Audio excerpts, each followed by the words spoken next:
This is the September 17th, 2012 Municipality of Anchorage Planning and Zoning Commission meeting. May I have the roll call, please? Connie Yoshimura, Here. Bruce Phelps, Here. Stacy Dean, Terry Parks, Here. Dana Cruz, Ray Hickle, Here. Peter Mulcahy, Here. James Ferguson, Here. Tyler Robinson. Here. Thank you very much. We have some minutes, Wednesday, June 20th, and August 6th.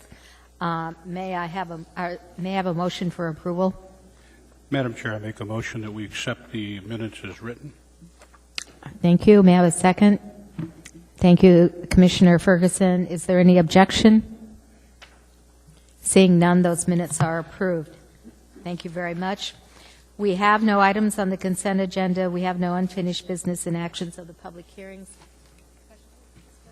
I'm sorry, special disclosures. All right.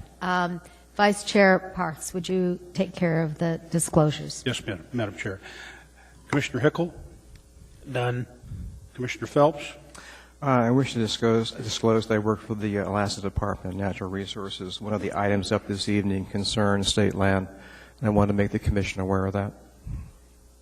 Do you think there's any issues with you making a reasonable decision without that? I can make a reasonable decision, yes. Okay. Would it be the position of the Commission to have him vote? I think it would be. Okay. Thank you. And then Commissioner Robinson? None. Commissioner Ferguson? No. None. Commissioner, okay, you're ahead of me. Thank you. Chair Yoshimura? Yes, in the case of 2012-104, the Municipality of Anchorage long-range planning element of the comprehensive plan for a Chugach access plan, I would like to disclose that I have property in the Eagle River Valley area that is adjacent to the Chugach State Park. I also own property in the Potter Valley area, which is adjacent to Chugach State Park. And Ms. Shamir, do you think there would be an issue making a decision on these? I will leave that. I don't believe so, but I think we should leave that up to the commissioners to decide. I think I'd like to ask the chairman as to, is there direct financial gain involved in this decision? Are you affected in some way in terms of the value of your properties, for example? I don't believe so on a long-term basis. What is the will of the Commission? I move for her participation. Any other comments? Then we'll ask you to participate. And I have none. Point of order. Mr. Phelps made a motion, so I just need a second. And okay. And I'll just record it as none. No objection. Right. Thank you. Okay, thank you very much. We are ready to move on to public hearings.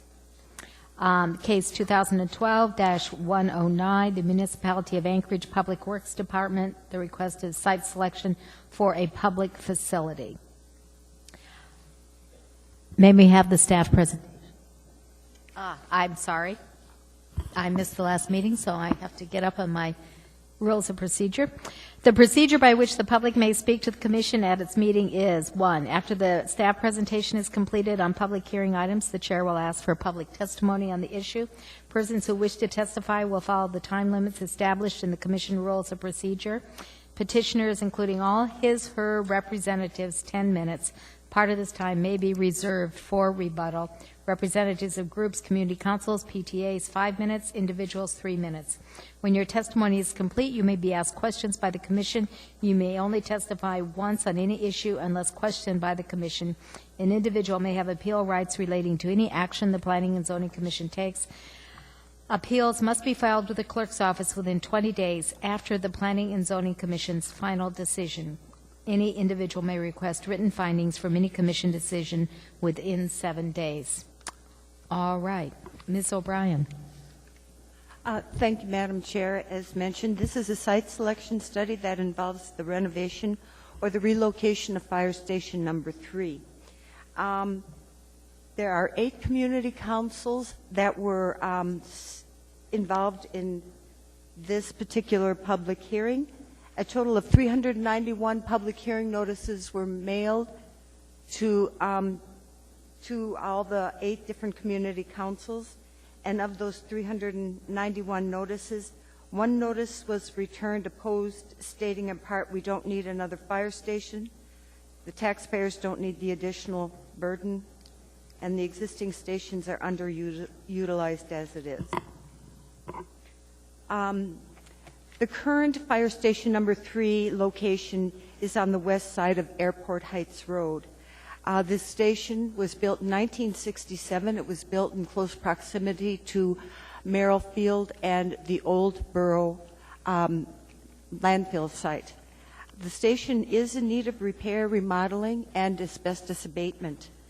The utilities serving the station and this site are in need of substantial repair due to the differential settling that has taken place because of the uneven soils in the old landfill site.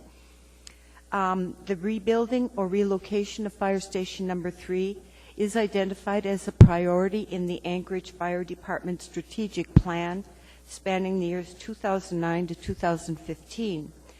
The plan is not adopted. However, staff is aware that discussions are underway to update the plan at some point in the future, and the fire department has been made aware of the importance of the need to bring any updated plan forward for review and ultimate adoption by the Assembly.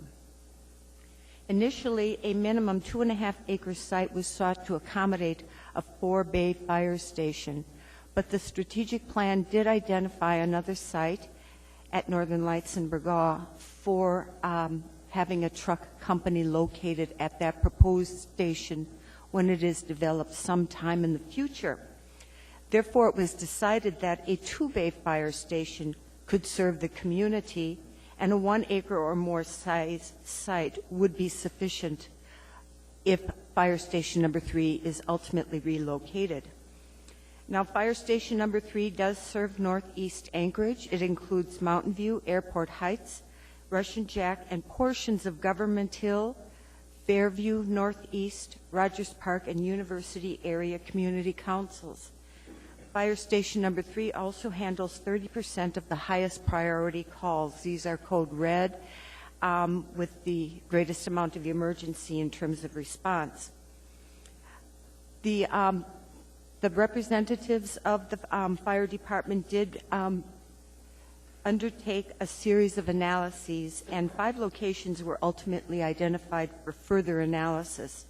And the 5 sites include Site 2, which is Tract 1 Northway Business Park, located on the west side of Northway Drive. It is currently not developed. Site 8 is a parcel located on the south side of DeBar Road. It is owned by the municipality. It is partially developed with playground equipment. Site 13 is the current location, the Regional Fire Training Station subdivision, and it's located on the west side of Airport Heights Drive. Site 14 is located in Mountain View subdivision. It is located between Mountain View Drive and Richmond Drive. Site 15 is, the legal description is the Willowa School site, and it's located on the west side of Burgaw, and it's developed with a Northern Pacific Academy. It should be noted that the Mountain View site is also undeveloped at this time. The most significant variable in choosing the location for the renovation and/or relocation of Fire Station 3 is the goal that was established in the Fire Department strategic plan, that is to respond to 90% of calls within 4 minutes or less. That is a national standard for communities of this size. Further analysis based on the 4-minute response time identified an area called the sweet spot. That is located, that would meet the goal of the strategic plan. Sites 14 and sites 15, that would be the Mountain View subdivision site and the Willowa School site, are located within the sweet spot. The sweet spot is identified as that location that would provide the greatest service to the greatest number of people while still meeting the goal of response time of 4 minutes or less. Now, all the sites are served by public utilities. All sites are located within the Anchorage Roads and Drainage Service Area. All sites have access to constructed and publicly maintained rights-of-way. 2 sites, number 8 and 13, are owned by the municipality. There would be no acquisition cost. Sites 2, 14, and 15 are privately owned, which would involve acquisition cost. With the exception of Site 13, a plat or a rezone, or possibly both, could be required for the other 4 sites, which would be number 2, number 8, number 14, and 15. However, the department does recommend approval of the request for the recommended site location corridor. And on Figure 3, that is identified as a orange colored area of Burgaw Street that extends from approximately 9th Avenue north to Mountain View Drive. That is basically the sweet spot. And the reason for recommending the site location corridor for Fire Station 3 is that, rather than a specific location, is that it will allow the municipality flexibility to pursue a site that will help achieve 2 goals of the fire department's strategic plan. Number 1 is to achieve a 4-minute or less response time for 90% of the calls, and 2, to maintain as much of Fire Station 3's current coverage area as possible. Thank you, Madam Chair. Thank you very much. Commissioner Phelps. I'm having a problem trying to find this corridor location in the packet here. Can you be more specific?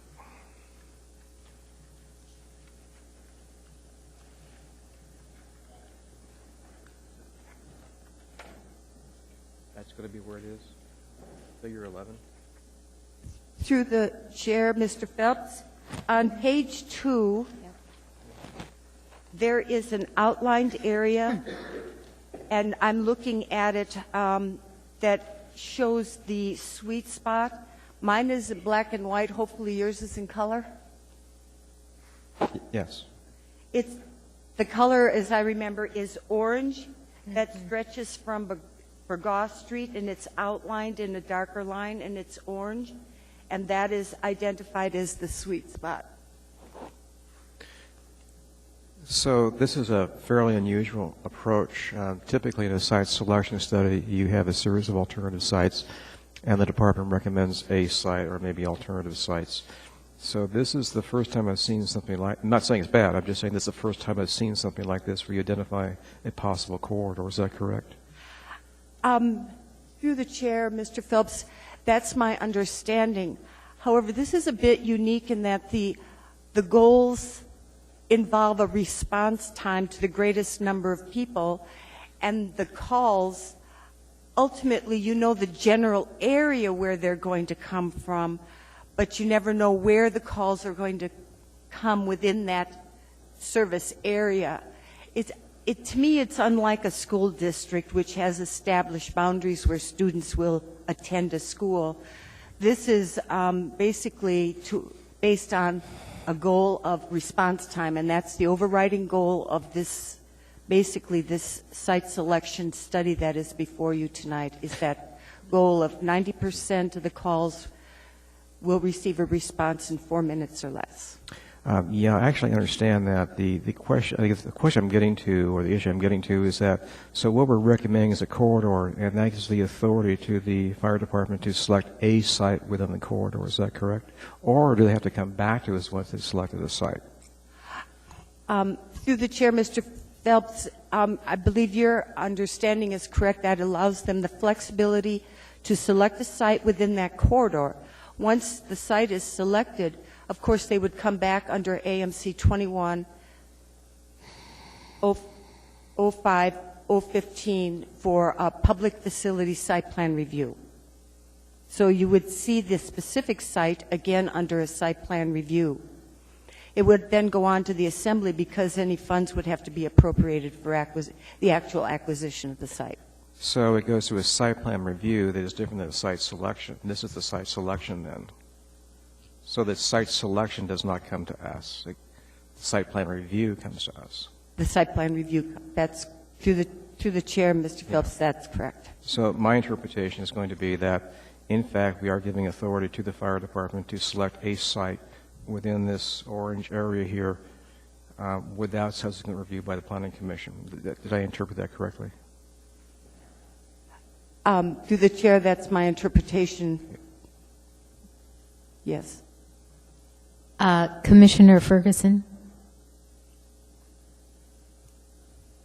Continuing along the lines of Commissioner Phelps, there are 2 of the sites listed within this corridor, but the permission you're asking for is any site within the corridor. Is that correct? Through the chair, Mr. Ferguson, the corridor was identified, and 2 of the 5 sites that are before you tonight do fall within that corridor. The fire department is here tonight to answer the specific question if there's further search will be limited to those 2 sites, or if they will be looking at other sites but limited to that corridor, because it meets the goals of their strategic plan. That corridor area meets the goals of the strategic plan. I think it's an important question to determine whether we are approving site 14 or 15, or we're approving any site within the corridor. I'd like some input on that. Through the chair, Mr. Ferguson, my understanding of this is that you're approving the corridor and any site within the corridor. Thank you. Commissioner Robinson? Thank you. Through the chair, when I read the recommendations in the Dow report, it seems to indicate that site 14 is slightly north and west of the sweet spot, and that based on GIS, it appears a new fire station 3 located between sites 14 and 15 would maximize the coverage in this area. So, I don't know whether you want to answer it, or I assume, is Dow going to be acting as a petitioner in this case? So I would ask that they sort of address what appears to be a little bit of an inconsistency, even whether or not Site 14 is in it or not, and then some of the other questions that we have as to whether if 14 is close enough, then are there other sites that are potentially close enough but not quite in the sweet spot? That would be something we'd like to know. Through the chair, Mr. Robinson, I spoke with the fire department's representative today, and they did correct me. I assumed that there was only 1 site that was actually in the corridor, but site 14 was considered to be within the corridor because it is a portion of the corridor does touch a portion of that site 14. So from the petitioner's representative point of view, site 14 was considered to be within the corridor. Thank you. Commissioner Mulcahy? I guess my question is, what's the time constraint that's driving us to make the decision for a corridor rather than waiting until an actual site is selection and then doing it at the normal procedure where we're approving a specific site? What's the time critical factor here that drives this? Through the chair, Mr. Mulcahy, I do have to defer to the petitioner's representative on the time frame. I do not know if there is a time crunch, if there is funding that is available or will become available that makes this necessary to go forward today. I don't know if there have been negotiations for any actual negotiations for any site or not. I am not privy to that information. Thank you. And I guess as a follow-up question to Commissioner Mulcahy, When the petitioner presented you with this idea of a corridor versus a specific site, did they, or a site selection process, did they identify any reasoning behind this, what would be unprecedented procedure? Madam Chair, at the pre-application meeting, it seemed that there was a lot of analyses. They start out with 14 sites. That was based on what is available. And they did go through a number of analyses and GIS using data from ESRI. And it seemed that the coverage for Mountain View was, which based on their prior analyses, in all of those analyses in those 14 sites, it appeared that Mountain View was underserved. And it was critical to serve Mountain View in terms of the age of the population, the age of the buildings, and the need for quick medical response to Mountain View, portions of which were outside of the 4-minute response time. So at that point, the response time became the most important variable in considering where this future location would be. And that's when they came up with this, it's really quite small corridor of where they get the maximum coverage to the maximum number of people with the meeting the goal of the 4 minutes or less. And that was the message I came away with from that pre-application meeting, of all of the process that they had gone through up to that point and how they came up with that idea of a corridor. Okay, I guess I'll reserve the rest of my question for when the petitioner has the opportunity to speak. Commissioner Robinson. Thank you. Ms. O'Brien, you mentioned that the public facility site plan review comes back in front of the Planning and Zoning Commission. The Dow report says that it goes to the UDC. Can you just clarify which body that goes to? Under Title 21, through the chair, Mr. Robinson.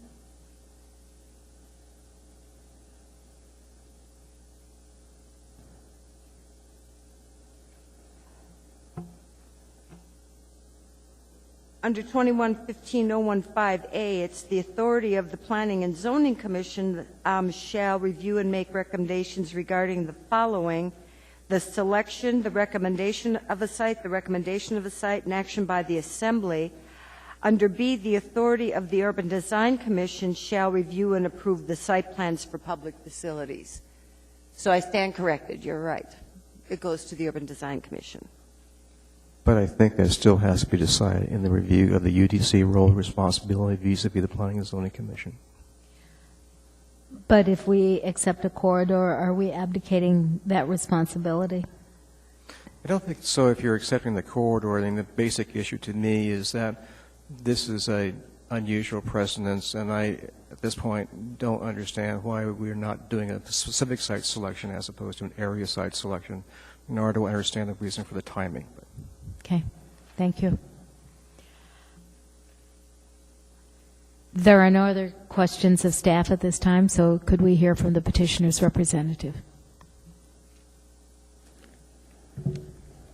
Hello, Madam Chair, members of the Commission. My name is Tanya Hickok, H-I-C-K-O-K. With Dowell HKM. I'm a civil engineer and planner.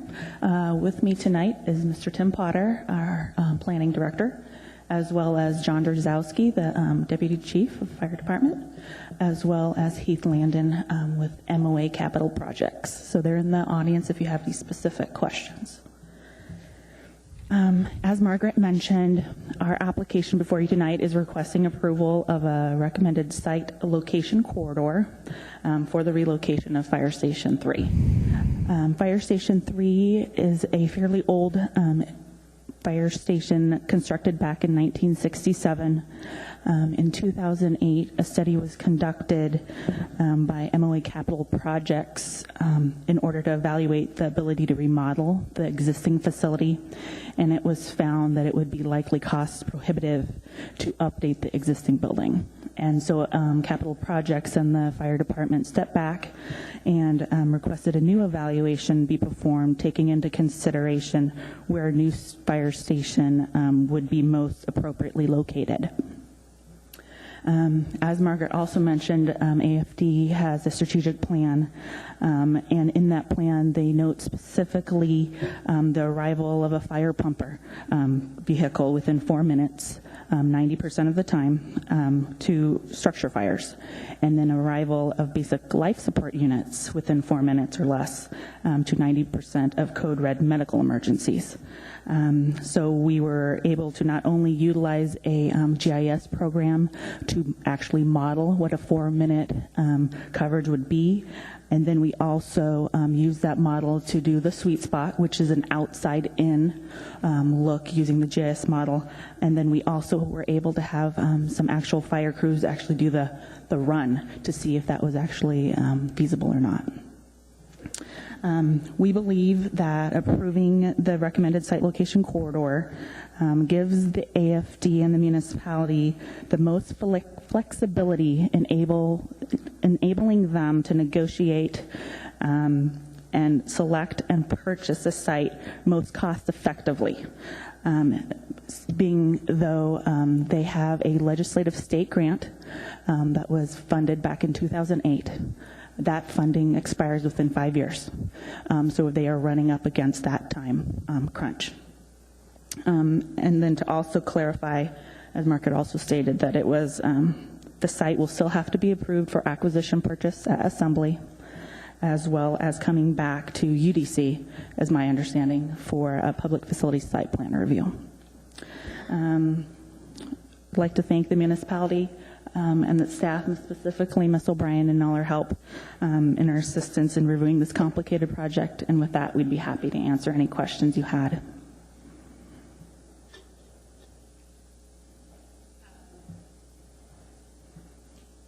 Commissioner Phelps. Okay, a couple of questions.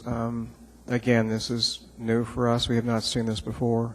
I'm familiar, at least familiar with the GIS technology and how it's actually being used, so that's not my issue here. The question really is, why not come back at a later time with a specific site? I understand you're going down through a step-down process, and you're at the middle stage right now, but that's not usually sufficient. We usually want to see the actual site. And so why this approach? Mr. Potters, this was Mr. Potter's brainchild, so I'll let him answer it. I want to answer this one. Mr. Phelps, members of the commission, first of all, we have done all the analysis to figure out where the location needs to be. So within that, any of the sites or properties within that corridor will work. Now, given a situation where if we went to one site, we could say and recommend to you that maybe it should be the site at the Pacific Northern Academy. We could get into a situation from a fiduciary responsibility, as the fire department, Capital Works has to have as they're going forward, that we could get into a longer protracted negotiation because we only have one property owner to negotiate with. And it's one of the, do you really want to go into a negotiation and hand the person that you're negotiating with a gun that's loaded and cock the hammer back? So always better to have some options available, that if that party is unreasonable, both from a cost or a timing standpoint, you do have another option to go to. Now, the review of Station 3 started in 2008, so it's taken 4 years to get to this point. And time is of the essence. The money will not be available that's currently available, that one of the state legislators got. And there's a lot of pressure to get this going right away. So from a timing standpoint, we want to both do the right thing from a cost standpoint to be able to get the city the best site for the most reasonable cost, but we also don't want to put everybody in a position that we go through a protracted negotiation for the property. It falls apart at the last minute, maybe 2, 3, 4, 5, 6 months from now. And then we have to come back through another advertised process to ask you for approval to go negotiate with another property owner that's within the same corridor that we already identified that we'd want to go for.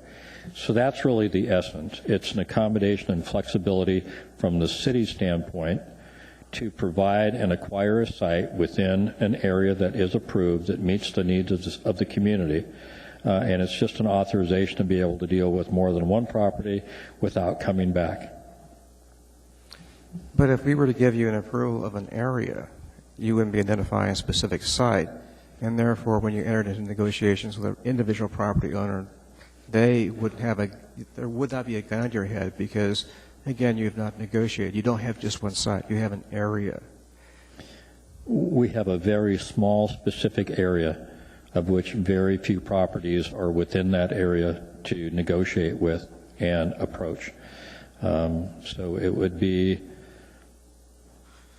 like Mr. Hickel, who is looking at 3 lots on one block, and he wants to have one lot for a very specific house that he wants to build. And he might get options on all 3 and negotiate the sale for one by getting the best deal from one of those 3 property owners as possible. He's still got his house, his showpiece house, on the showpiece block front that he wanted, but he had an option of not basically being held up in time and or money. So one of the problems here that I see is that one of the precedents, I mean, if we use this as the basis for site selection, how would that affect the next police station or the next school site selection or whatever? Would we never see a site again? Using the same arguments, actually. Absolutely. And when you're looking at bigger sites like 10, 15, 25 acres for a school site, obviously your options are pretty limited, and you're probably going to land on one piece for the selected site. And you've got a little bit broader parameters. When we ran the modeling and the truthing up of looking at logbooks and running the runs to see what we could get to in 4 minutes, it became very clear that within this very small area is where it has to be able to get the best utilization and efficiency of getting that 90% within 4 minutes. So if this were a big bubble, an area showing 20 or 30 properties of 1 to 2.5 acres, I could understand your concern. Then why have the site selection process at all? But this is pretty specific. And in all reality, when you look at the other properties, there's 2 sites, and they've already been identified. So.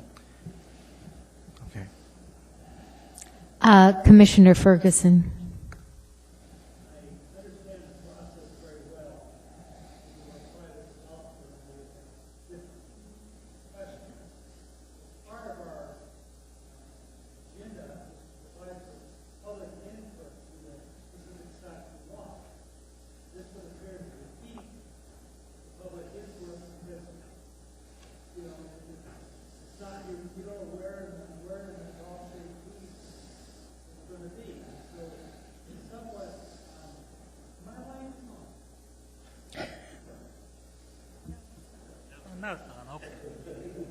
Anyway, it seems to defeat the aspect of a public hearing when we don't know what the site is. Well, my response would be that within the very limited number of sites that are actually accommodated and outlined in that sweet spot, that most of the issues related to access, circulation, proximity to walkways, those types of things are fairly similar, and that any party that had a comment about anything within that corridor could specifically speak to those, provide you input that may or may not modify your authorization. The Planning and Zoning Commission, although we are asking for that corridor because we believe that is the best thing to recommend for this process and this facility going forward, if the Planning and Zoning Commission determined that for one reason or another, based on public testimony or not, that some smaller part of that area or only one site was the most appropriate and what you wanted to go forward with the recommendation, that's certainly within your purview. But my point is that with the Glen Highway between different parts of the site, I might object to a fire station next door. I may not object to a fire station on the other side of Glen Highway. And by this mechanism, you've somewhat defeated my input as a citizen to this. Yeah, I hope that your potential objection will be nullified because of the new grade separated crossing, so that it is not through a big signalized intersection to get back and forth. There are two sites you've identified here. You've indicated those are probably the only two sites within this area. Why didn't you come forward and ask for permission on Site A or Site B? Why a corridor? Going to your example with Mr. Hickel, it's the same example, sir. If you would like to say 2 or 3 sites identified within this corridor, that would be acceptable as well. We just thought this was the most flexible and easiest approach to go with, and the sites would then come out of that. It's my guess that if there are 2 parcels to be negotiated with, and for something to come to a closure, it'll be one of the 2 sites that have been evaluated in this. Thank you. No further questions. Thank you. Commissioner Robinson, Mulcahy, Parks, and Phelps. So please Thank you. keep at the podium. You did just mention that that you're likely to look at these 2 particular sites within this corridor, but through your GIS analysis, are there other potential sites within that corridor, or are we just looking at 2? We did evaluate 2. We did do some sketchy looking at some of the other adjacent properties. One of them doesn't work because it's mostly DOT right-of-way, and the practicality of trying to get that released from DOT to make the parcel big enough to make it work is unlikely. But if if the other 2 negotiations failed and were untenable, that's something that could be fallen back on, yes. If there are other sites not selected here, would we be violating any sort of notice provision? I'm not sure how the municipality calculates who gets what notices, but if it's adjacent to a particular site that's not been identified, is it possible that you'd run afoul of that? We noticed not only the properties but the corridor. Okay. And if you were sitting here and actually making a recommendation between Site 14 or 15, is there one that stands out, or do you really view those as sort of equal sites? I would say the Pacific Northern Academy site has a slightly better location within the corridor, but it is a little bit more limited as far as the size that can actually fit there. So it's a little bit more limited as far as flexibility of the site plan.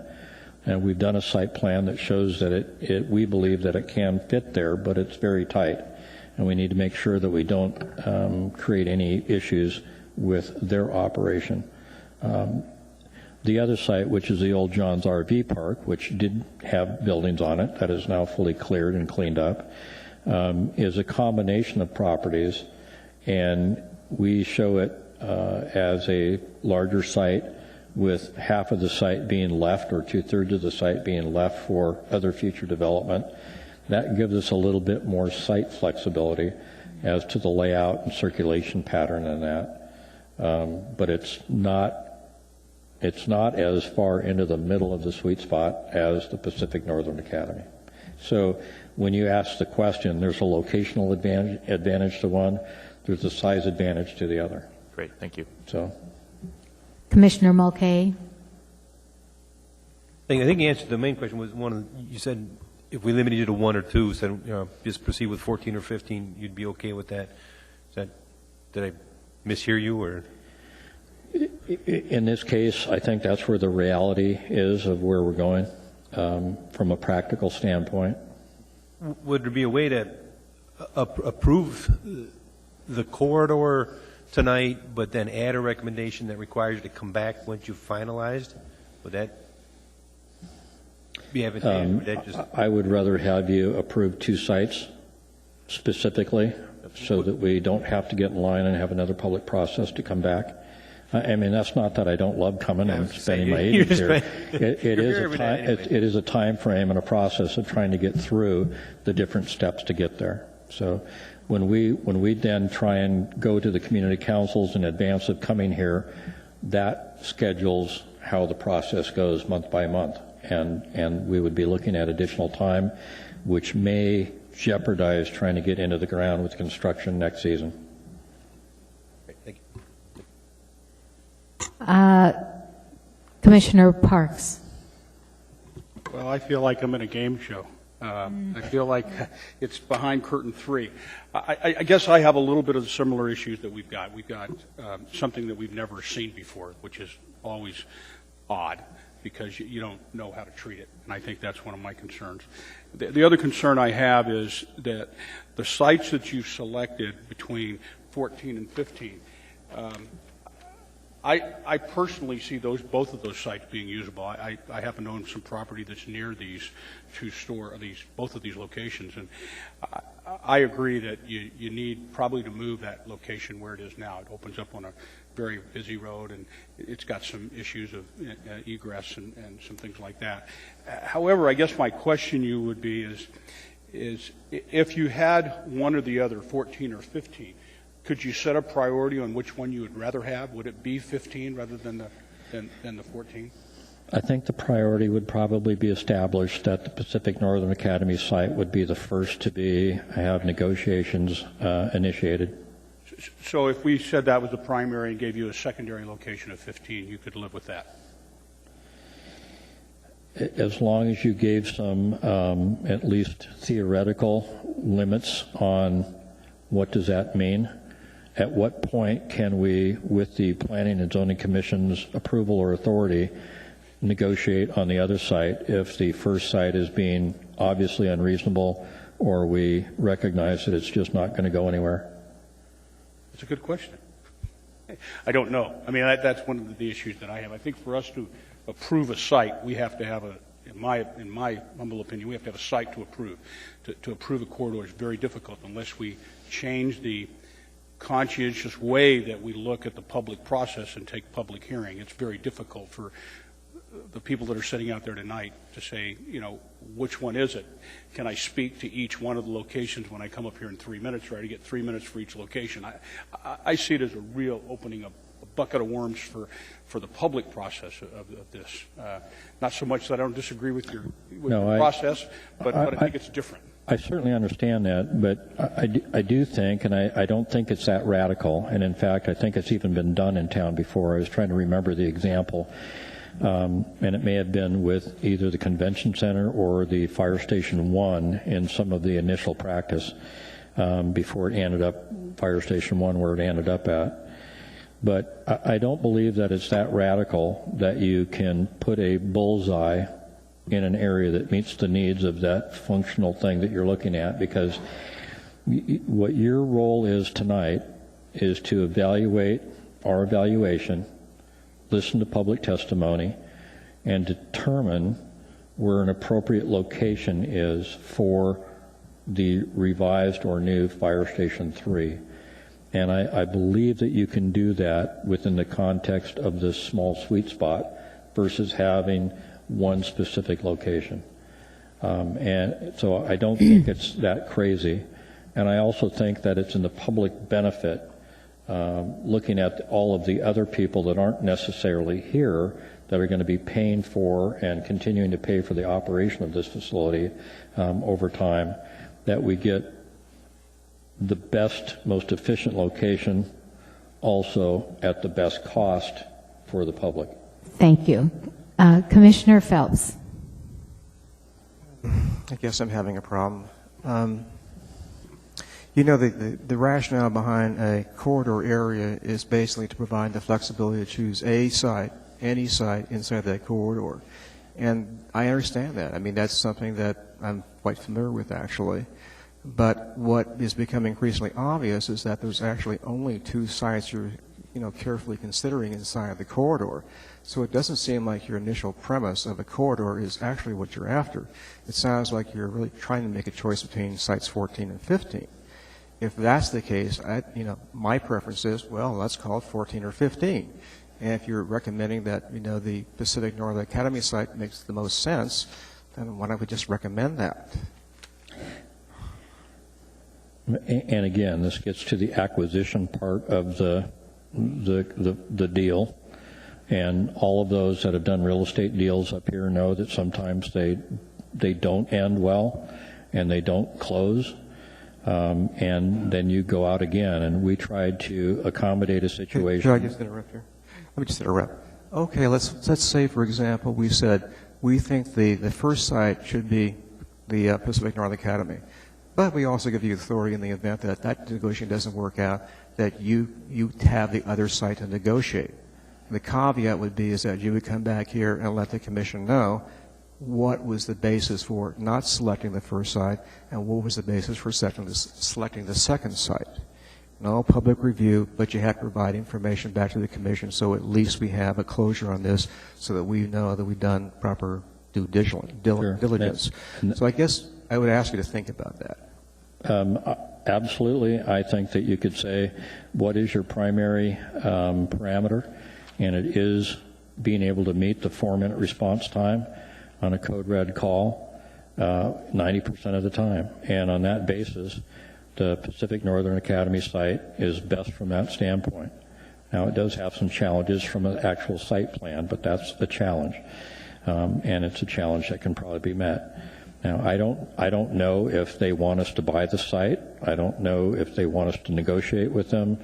I don't know any of that. But if you wanted to go with a priority listing, I would say that Pacific Northern Academy is the first one, highest priority. Second is John's RV, and allow us or accommodate us that if in fact neither one of those can come to a closing or a reasonable negotiation, that we have the ability to then try and put a deal together on another piece of property within that identified corridor. So if I got this properly, the answer is yes. Pardon? If I've got the response properly, is yes. You would agree to that approach? Yes. Okay. Thank you. Commissioner Hickel. Thanks. I figure I might as well say something since I've been referred to 3 times. Suppose you had 1 or even 2 sites in this, and the buyer knows you're under a time crunch. Could you, in effect, end up with a gold digger here and end up drawing this out to the deadline and then not have another site to go to, or you've already negotiated with 2 and you can't come to a reasonable agreement? Is it not better to have, from a negotiating standpoint, a whole area of suitors? From the public standpoint, to reach an accommodation and get the best price on a piece of property, it would always be better to have more than one party that you are able to negotiate with. Is it pretty typical where you have objection to someone having a fire station? I mean, if we're putting in a drug rehab center, sure, we'd have a lot of opposition. But usually when a fire station goes in, it's welcomed with open arms. Is that what you're finding? Depends on what the neighboring area is. If it's a single-family residential neighborhood, there will be concerns that will be expressed about noise and operations on that. We found that, in fact, those issues about devaluing the property, noise in the neighborhood, those types of things haven't proved out in other locations in town where they've been done. But when you're next to industrial or commercial or higher density residential, typically it's seen as an advantage and a benefit to have a fire station there than it is to not have it. Well, I wouldn't say for every situation, but I would commend you for your creativity here and looking out for the public nickel. If it were, like I said, something else that was less desirable, maybe not, but in this certainly case, it sounds appropriate. Thank you. Are there any other questions from commissioners? All right, you have 7 minutes and 18 seconds left for your rebuttal. Thank you. In the matter of case 2012-109, are there people here who wish to testify? If so, would you please come forward?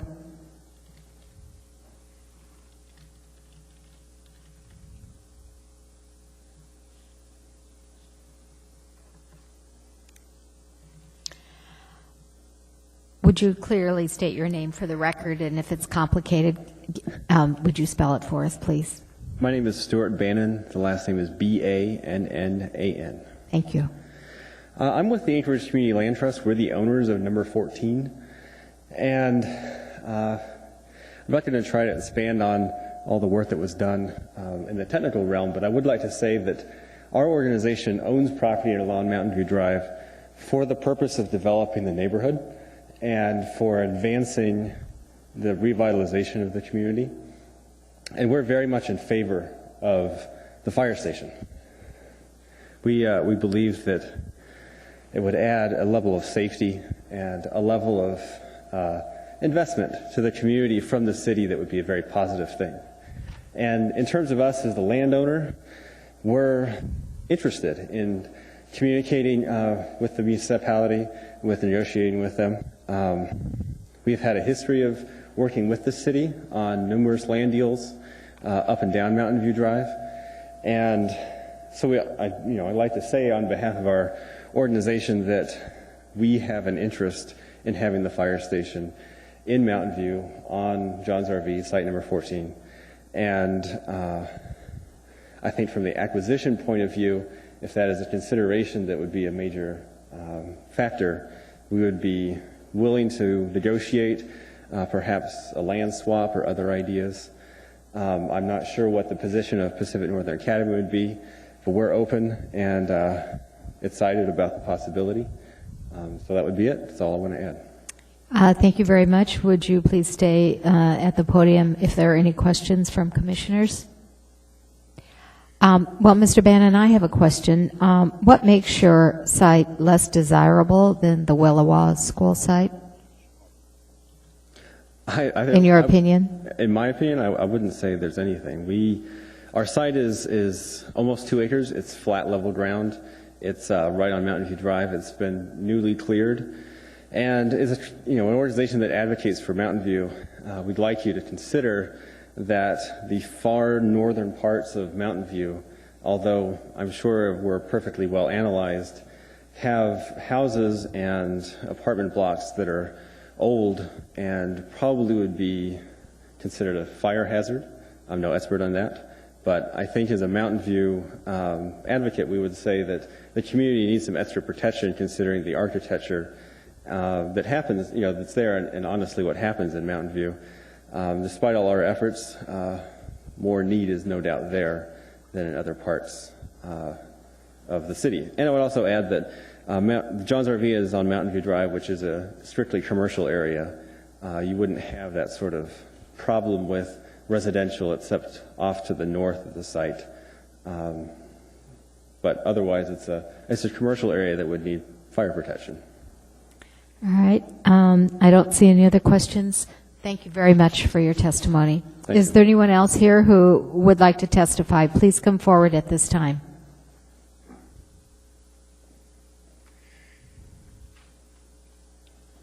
Hi, Madam Commissioner and Commissioners, or Madam Chair.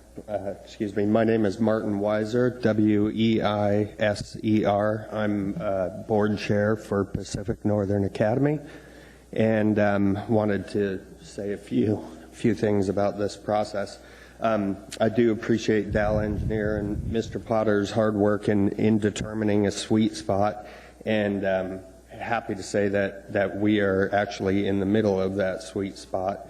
And while the Mountain View and North Mountain View corridor would be well protected by Site 14, it also cuts off a large area they've identified in the Airport Heights area, which we have an advantageous geographic position to serve. Obviously, we are very interested in the acquisition of a portion of our property. We do have about 8.5 acres, which is quite excessive for the program we currently run. So we're very willing to try to carve a piece of that out for AFD to utilize as Station 3. Also, I know Mr. Potter has the expertise to analyze our parcel, but we have not really been approached if there's more to that area. I know he mentioned there were some size restrictions, but we do have a large area there that could be discussed. We also have a current appraisal on the property, of which we provided an opinion of value to the municipality, which I think was very reasonable and fair market value. So, and as far as, negotiation, we're happy to, happy to discuss values, and we're not looking at this as a way to make excessive amounts of money, but to streamline our operation. Thank you very much. Are there any questions? I don't see any in the queue. Thank you very much. Thank you, ma'am. Is there anyone else who wishes to testify on this matter? Anyone else at all? Seeing and hearing none, the public hearing is closed. The petitioner's representative has 7 minutes and 18 seconds.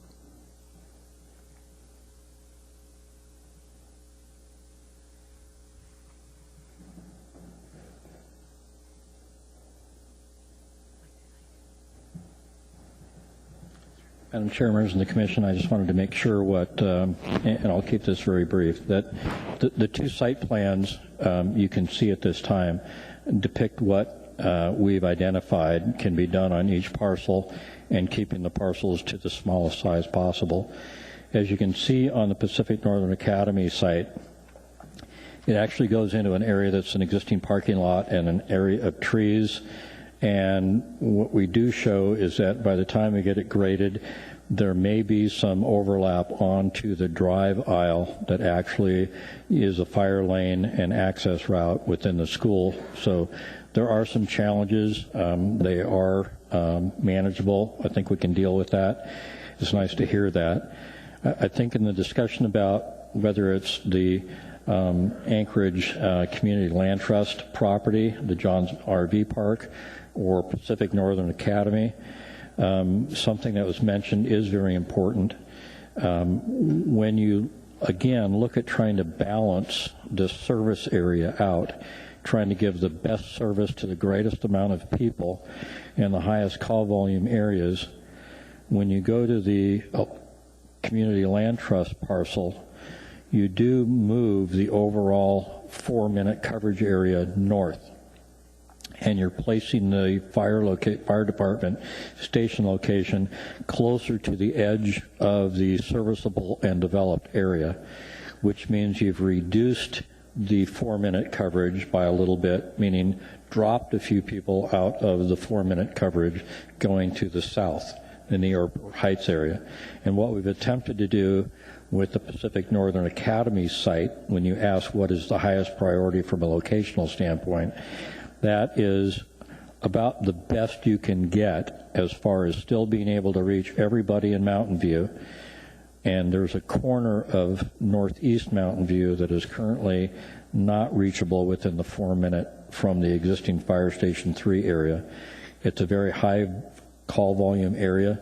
So what we attempted to do when we worked a sweet spot backwards was to place the 4-minute startup time at the northeast corner of Mountain View and then see where that would end up at. When we go to the Pacific Northern Academy site, we pick up all of the Mountain View area, and we still retain as much of the Airport Heights area and the south end of the service area as we possibly can. Is there a perfect site? There's not a perfect site. I think what you'll be seeing over time is that in relationship to the existing strategic plan, that when the new update happens, that there'll be an additional reiteration that talks about locating a fire station, small as it may be, with ambulance and truck at the corner of Northern Lights and Bragaw. And that then, if in fact the access road through the UMed district goes, would service all of the Providence, APU, and UAA area and get better coverage across that entire area, and then bridge the gap going north up into Airport Heights.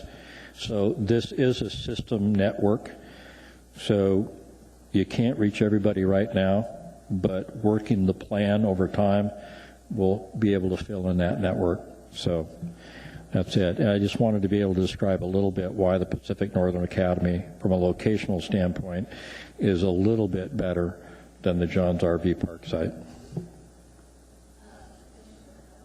Sorry, Commissioner Phelps. You would convince me, Tim. I mean, what you're really telling me is that you have thought about this comprehensively, and you're finding that one side is preferable to the other side. The benefit that we've had, Mr. Phelps, is that not only are we working on this one, but in a couple of weeks you're going to be seeing Station 9 off of Huffman in a similar study. So that actually meant that we looked at everything from South Anchorage to North Anchorage and everything in between to see how this network does operate. The point I'm trying to make here is that, in fact, you have thought through the process and you have identified a corridor, but when we probe more deeply, the answer you're giving to me is a quite specific answer. It's either 15 or 14, and there are certain arguments we made that the site 15 is superior to the site 14. If that's the case, it would seem like the simplest thing to do would be to recommend site 15 as preferred site, and recognizing that, I would say, the flexibility to move site 14 in the event negotiations do not proceed favorably on site 15. And if it works out to be site 14, provide a report to the planning department and the planning commission that explains the reasons for choosing site 14, not 15. If we had the ability to freely negotiate with both parties after this approval tonight, I think the property owners would be well served, the people within the service areas would be well served, and the taxpayers would be well served. So, in other words, if we did not make the recommendation for the approval of a corridor area, but made a recommendation instead for a particular site or sites, that would still work for you? If you, the commission, you and the commission, the rest of the members, do not feel comfortable using an approach that is an identified corridor, and you felt more comfortable with two sites, I believe that does get our fiduciary responsibility issue of not loading the gun and pointing it to our own head, and still gets us the ability to work on two different sites, both of which serve the community's needs. Thank you. Commissioner Parks. I just had one quick question. On the school site, you would not be taking all that property. You would negotiate a piece of that. Would it be about 2 acres of the 8 acres that were there? It would be somewhere in the acre and a half area out of that 8.5 or 8.8 acres that are there. And it would need to have frontage on Bragaw. So we've shown it in the northeast corner of their site, fronting on Bragaw. It seems to be an area that isn't necessarily utilized for their day-to-day functions, and it has actually a road grade access that the site would actually be able to get out at grade. When you move a little bit further south, Bragaw goes up, and you'd have to do a significant either cut of the road or fill of the site. So that is why that specific corner on that site works. Thank you. Thank you. Commissioner Ferguson. I was just going to suggest that Commissioner Phelps had the right language, but if we change it to site 14 or 15, do that too. And I think we're there. Yeah. All right. You have 3 minutes and 36. Are you You have to answer done? any questions if there's any more. That's all I had to say. All right. Thank you very much. Thank you. All right. What is the wish of the commission? Commissioner Phelps. Yes, we are closed. Okay. In the case of 2012-109 involving the request for approval of a recommended site location corridor for Fire Station 3, I move for the approval of Site 15 as the preferred site, with 14 identified as being a backup site in the event that negotiations on Site 15 do not progress favorably. In the event that Site 14 is ultimately chosen, the applicant is to provide a report to the Commission explaining the reasons for choosing Site 14. And that motion is seconded by Commissioner Parks. Would you like to speak to your motion? Yes. I believe after hearing the testimony that the appropriate approach here is not a corridor location. Corridor locations are used analytically, but they don't mesh well with our procedures and processes at the municipal level. The Commission has always dealt with a site selection at a particular location or sometimes alternative locations. And the reason for that is that we want to be able to say that we have thought about a particular site, not an area.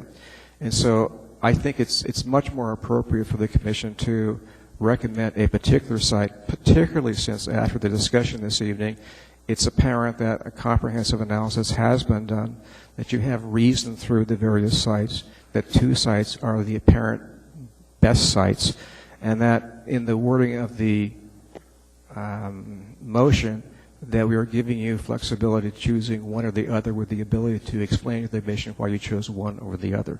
I think that provides the flexibility to the applicant while still assuring the municipality the sense that we've gone through a site selection process. All right. Thank you very much. Commissioner Parks. I'll be supporting that motion. I think it's in the best interest of the acquisition of properties, and I don't have any problem with flexibility, but I think that you have selected the spot that you want, whether you want to admit it or not totally, and I absolutely appreciate the attitude that you want to get the best deal for the city. I'm okay with that, but I think we are tasked with approving a site for the city, not let's make a deal. I mean, I don't think that's the position we're in, though. I think we need alternatives, and I think this is a great solution. All right. Thank you very much. Is there any objection to the motion?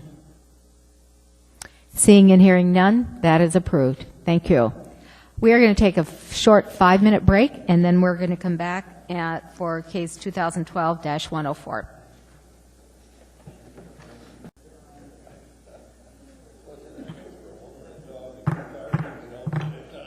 All right, this is the Planning and Zoning Commission continuation of the September 17, 2012 hearing. We are now on case 2012-104, the Municipality of Anchorage Long-Range Planning Element of the Comprehensive Plan for Chugach Access Plan, the State Park Access Plan, an element of the Comprehensive Plan. May we hear from staff? Thank you, Madam Chair. The Tobish Project Manager, Planning Department. I also have Monica Alvarez from DNR State Parks and Amanda Holt also from DNR State Parks. So if you have hard questions, ask them, please. So the Chugach Access Plan, we're asking you to adopt it as an element of the comp plan, following recommendations from Legal Department and as a chief implementation action for Anchorage 2020. This plan provides a legal foundation and decision-making tools for guiding future public access decisions at the state park interface, from North Girdwood Valley all the way to Eklutna. The intent is to maximize flexibility and approach to acquiring, reserving future access. The plan may also be used opportunistically by municipal parks and street maintenance, other departments on a case-by-case basis.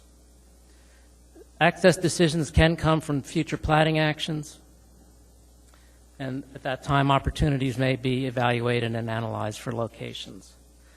The platting authority and the subdivision agreement process will probably be two of the main implementation actions by the municipality. And Monica has an example from the plan on how it may be used for decision-making for access. All right, thank you. Monica. On page 63 of the plan, gives you a recommendations section. And for these areas that are unsecured access, that's kind of the most crucial aspect of this plan, where we're trying to secure future access. This is an example that provides the framework in which these opportunistic measures may be taken, and we provide a lot of flexibility as to where a particular site may be located, and give suggestions for the type of access that could be established, and if it can't be established in one place, maybe where it could in another very close location.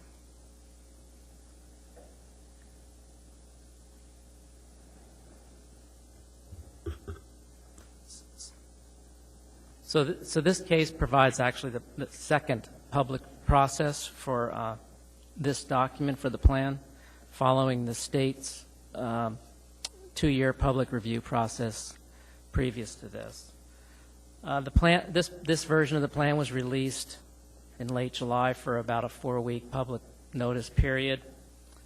We received comments, about 35 comments came in from members of the public, neighbors of the park, users of the park, community council, homeowners association, several municipal and state agencies, and actually 2 municipal commissions submitted resolutions. And I wanted to note that there were 2 additional comments put on the table tonight that came in late, one of which was from Parks and Rec Commission. Exhibit B in the packet provides an issue response that staff provided from the incoming comments. And the Commission is being asked tonight to adopt the plan, the base plan document itself. Exhibit A, which was a suite of amendments that both the state and the municipality are recommending to fine-tune the document. We're also recommending you adopt underlined items in Exhibit B in the issue response. There's maybe a half dozen of those. And then finally, at the end of the cover memo in the packet, there are staff recommendations at the back end of that. And the department's recommending approval of the plan and those other additional items. Thank you. Does that conclude your remarks? Yes. Commissioner Phelps. I am trying to identify the actions that we need to take, and it's Exhibit A, Exhibit B, the underlined section, is that correct? That is correct. And what's the next one? That's the one I missed. In the cover memo, with your packet, at the conclusion page, I think it's page 3 or 4. I see now. There are 4 or 5 recommendations. I see. Yes. Thank you. And they're underlined as well. Thank you. So in Exhibit B, the items that are underlined are all in the right-hand column.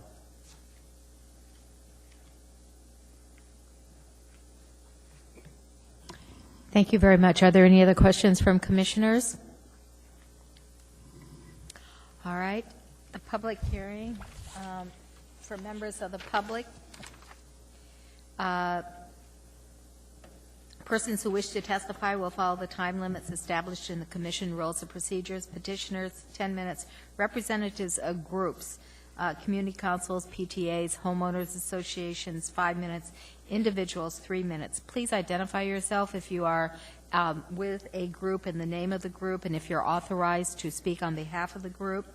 When your testimony is complete, you may be asked questions by the commission. You may only testify once on any issue unless questioned by the commission. An individual may have appeal rights relating to any action the Planning and Zoning Commission takes. Appeals must be filed with the clerk's office within 20 days after the Planning and Zoning Commission's final decision. Any individual may request written findings from any commission decision within 7 days. If you please state your name for the record, and if it's complicated, would you please spell it? Thank you. Thank you, Madam Chairman. My name is Bill Tucker, and I am here representing a small group of homeowners on the hillside who are actually looking to help your access problems as opposed to get in the way. If you turn to page 34 of this rascal, you'll see the first item on page 34 is identified as ER7. It's called the Wallace Homestead. It's probably more appropriately called the Wallace Brothers Mountain Subdivision and Swiss Alps Subdivision. The properties are presently owned by 3 entities comprising about a dozen people, and we all seem to be on the same page today. Hopefully we can keep it that way. We're hoping that you can ask staff to possibly look further at this line item because I suspect it warrants revision. We have offered this, we've been working for years actually to try and get this thing in the form where private investment would turn it into a community benefit. It's unfortunately not happening because of the lack of downslope real estate. But it's accessible from the Harry McDonald Center. It has a lot of other good things going for it, which I can elaborate as an answer to a question. The process has been going on for some time. I think Tom Nelson at one point in time actually zoned this property commercial recreational for us, even though it is presently subdivided for residential use. The goal here is to try and find a way to get it in the public domain. In that regard, the mayor, the administration, and the assembly actually placed the acquisition of this property on the capital improvements list last year. I understand it's going to be on again this year. There's some question as to whether it was funded last year. At any rate, that's at the administration side. The Chugach State Park, by the way, since none of this stuff seems to show up, I brought my own little packet for you. The Chugach State Park Advisory Board has passed a resolution supporting acquisition. The 6 community councils have passed resolutions supporting acquisition. The Anchorage Convention and Visitors Bureau has passed a resolution supporting acquisition. Eklutna Incorporated supports it. Everybody likes it except the 2 guys that have to figure out how to budget for operation, which would be the parks directors. So this is for you. It seems as though this ought to indicate that there's a real interest in possibly acquiring and accessing at this point. May I present this? Yes, you may, and please stay also at the podium. We do have a commissioner with a question. Commissioner Phelps. Can you describe again where you're describing this in the packet? Because I did not find it.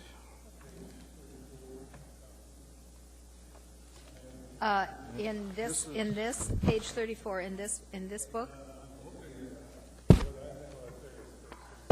This is what we have on page 34. Does this seem relevant?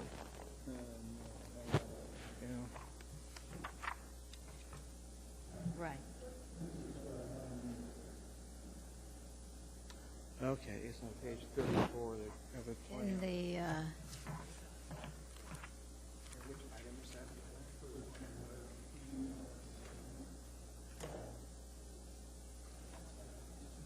okay. Could I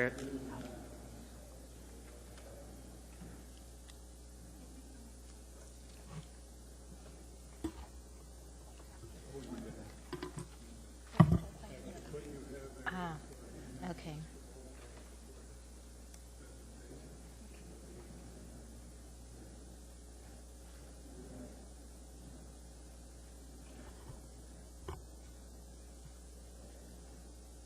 Can I ask a question? Yes, continue, Mr. Phelps. I'm a little confused because this particular item is included inside the plan right now, and it looks as if it has the blessing for acquisition. So what might you clarify for what's going on here?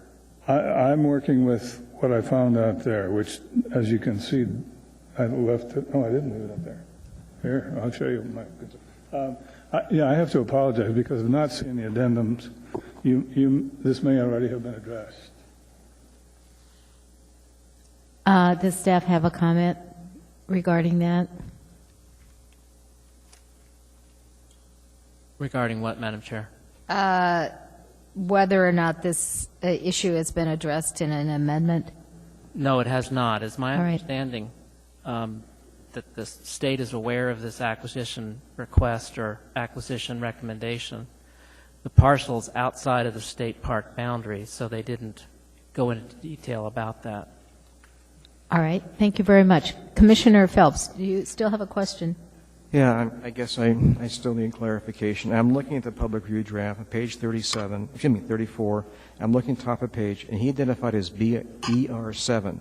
And he gave me the document that seems to be identical to the plan itself. So that's what I don't understand. It seems like this particular item is now included inside the plan. Madam Chair. Over here. Where? Oh, Commissioner Robinson. If I could, I mean, I think, and to clarify, you're objecting to the way that the site or the access point is described, in that it's not really emphasized, or in fact it's de-emphasized, and you're asking that it be emphasized for a greater access or opportunity. Is that what you're saying? Contrary to what you will probably hear tonight, that is exactly what I'm saying. Thank you, Commissioner Robinson. All right, thank you. All right, are there any other questions? Thank you for your testimony. Okay. Would the next person please come forward and clearly state your name for the record? Good evening. My name is Corey Hines, Hinds.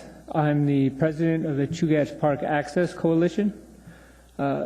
Brief history, we were formed about 10 years ago, plus or minus, after realizing that we had no legal access into one of the beautiful valleys in Eagle River that we'd like to go hike and climb in, and that was Ram Valley.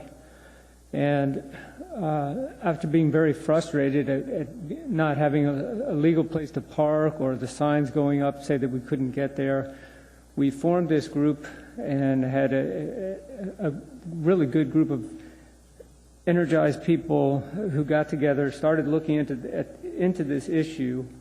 We started to realize that this was not only an Eagle River problem, there was a lot of access problems happening on the Anchorage hillside. And, there were large areas on the boundary of the park where there was no access. Development was happening, and there was just no consideration for public access or even neighborhood access to get across the boundary into the park. There were things happening like cul-de-sac roads that would go into a development that would be on the boundary of the park, and then they would the cul-de-sac would just end with no legal access. So you could drive there, but you couldn't park anywhere because the neighbors didn't want you parking. And so it was a big problem. So we organized and we started conducting a lot of site research. And we had some people who were very talented with maps, and we developed maps with property boundaries and roads. And so we got these series of maps for all of the access points that were delineated in that Chugach State Park access inventory. After getting the maps set, then we divided up the sites among our group, and we all went out and we actually visited the sites that were in the access inventory. We actually put boots on the ground. We walked it. We took photographs. And through this, we were able to look at alternatives. We discussed various alternatives with Chugach State Park, and we were able to, but at that point, here we are. We had some information, and we were in reactive mode. Every time a platting case came up, and there was a potential for an access being lost, we would have to learn about it either through word of mouth or lucky enough to catch it coming through the web. So, and then we'd get here in front of you, and many times we would hear that, well, and we would hear and we would say, well, look, there's an access point on this on this access inventory right here. But the problem is that it was not a municipally adopted plan. And now we have the access, this access plan, and we want it to be a municipally adopted plan to preserve some of these access points. So since that time, the access problems have become known. This plan has been put together. DNR did a very good job putting the plan together. We provided many specific comments on these access points. The Muni has some comments that we really don't have any issue with. I would just like to say we have a couple of comments that, when it comes to requiring access, there's different widths of easements that could be provided. There's a full right-of-way, or there could be just a pedestrian easement, or there could be a tract. And each of these things has certain legal meanings and pros and cons. I would encourage you to think hard before you decrease the requirements on the widths of these easements, because we're planning for the future now, and we need to be really careful that we don't cut off an important access point that may be a really important access point tomorrow. Part of our charter has always been to advocate for multiple smaller access points and to promote diverse access and spread access throughout the park with due consideration for the landowners. And as part of that, I guess I would just second on page 40, the access to Stuckagon that shows 7 parking spots outside the park and a smaller lot inside the park. I'd like to support that. Thank you very much. Are there any questions? Seeing and hearing none, thank you for your testimony. Thank you. Would the next person please come forward?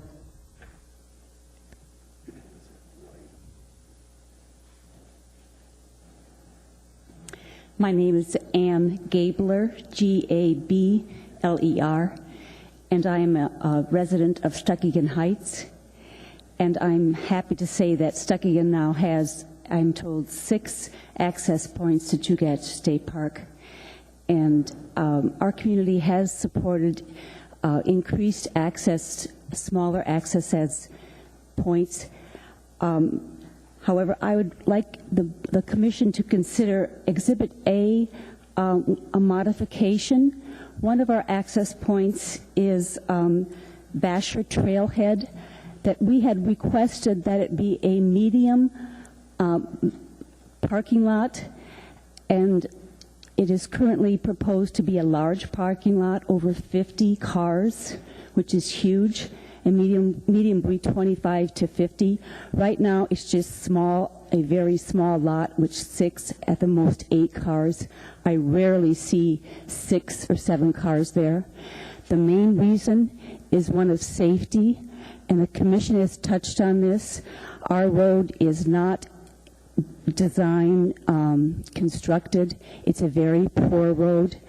For decades, we have asked to be able to improve it, money from the state, the Muni, with no success. It's very unsafe.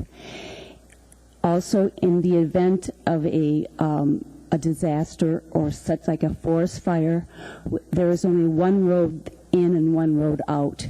And if there were multiple vehicles or people up there, we would not be able to evacuate in time. As a retired member of the Anchorage Fire Department, I always think about these safety issues, and it's always great to have more access points, but oftentimes in these plannings they don't think about planning for getting there and getting out. And this is the concern that I wish the Commission would consider in this particular point. So not only the current residents, but our park visitors would be able to safely egress the park. Thank you. Please stay at the podium. Commissioner Phelps. Yes, I'm trying to find the reference that you were referring to. It's in Exhibit A. What page on Exhibit A? If you get the plan document, page 5, I was asking that you consider adding it to number 2, where you have recommended that these specific items, these areas become medium parking lots. But in your plan, it's page 56 is the Basher Trailhead. If anybody has driven up the 4 miles, it's through Bicentennial Park. It's a very unsafe road, and this little parking lot is at the top. It's perched at the top of a knoll. It has very poor visibility in summer and winter. I doubt the park has any plans to improve it. As far as we know, there has been no site or engineering done. It is so unsafe. It's a beautiful access, though, and it's great for people on the east side. So on page 56, you can see that it's planned for a very large, it's a very steep terrain, it's wetlands. I really doubt whether they could ever do it, but I think perhaps they should be reasonable and plan for the next 25 years and make it a medium lot. Commissioner Phelps, do you have a question? Yeah, actually, it's more of a clarification. So what you're objecting to is that part of the recommendation says the largest size that is reasonably feasible, and that's the part you're objecting to, and you would like to have it more at a medium scale. Is that correct? That's correct. And our community council and other people also voice that, because I think that's really opening the door to a huge, and I don't think the neighborhood or the access can accommodate that many. And can you summarize the primary reasons, the principal reasons why you think it should be medium size for me again? The primary reason is one of safety, in that there is only one road in and out. In case of a fire or other disaster, there are over 250 homes up there. Even just to get those residents out would be difficult. Second, the road is not designed to standards. And we have tried for decades to get road improvements. We cannot get road improvements. If you just drive the first half mile off Campbell Airstrip Road, you will see how bad and how unsafe it is. It cannot accommodate a huge influx of traffic. Thank you. Thank you very much. Commissioner Ferguson. Do you have any feeling at all on what size do you think would be acceptable? Well, right now there's only 6 or 8, and You got 6 and you got 50. I'm sorry? You got 6 and the large is 50. So where do you think? Well, our community council and myself, we suggested a medium, because we want people to come to the area, but we would like it's at the beginning of the neighborhood.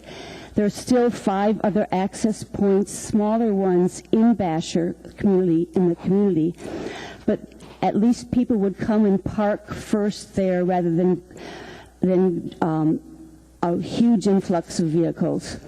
So if you had 35 cars parked there in a mini lot, plus 10 or 12 or 15 or 20 more cars going further into Basher, that would still be 70 cars, plus their other pedestrian access. It would still give enough. That's still quite a few vehicles. Thank you. Thank you very much for your testimony. You're welcome. All right. Will the next person please come forward?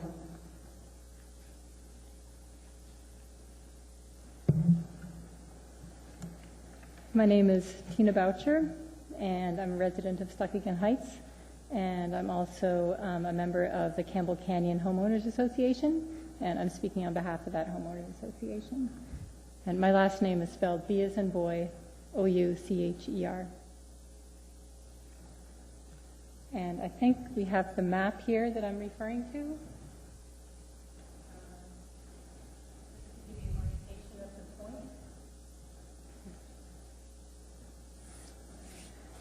I'm going to be referring to several different points in Stuckingen Heights. This H3 trailhead, which we've already heard about, H6, which is the one Ann was just talking about, H1A is the dome, the military parking, and then this H2A, which is the parking that the Community Council has proposed at Aletha's Mountain Way, which would be a replacement of this H3. So the parking would be moving, I don't know if you can see that or if you can find it, it's map 6.6 in the plan. So basically I just want to give you an orientation, H3, H2A, and H1A, and now I'll read my comments.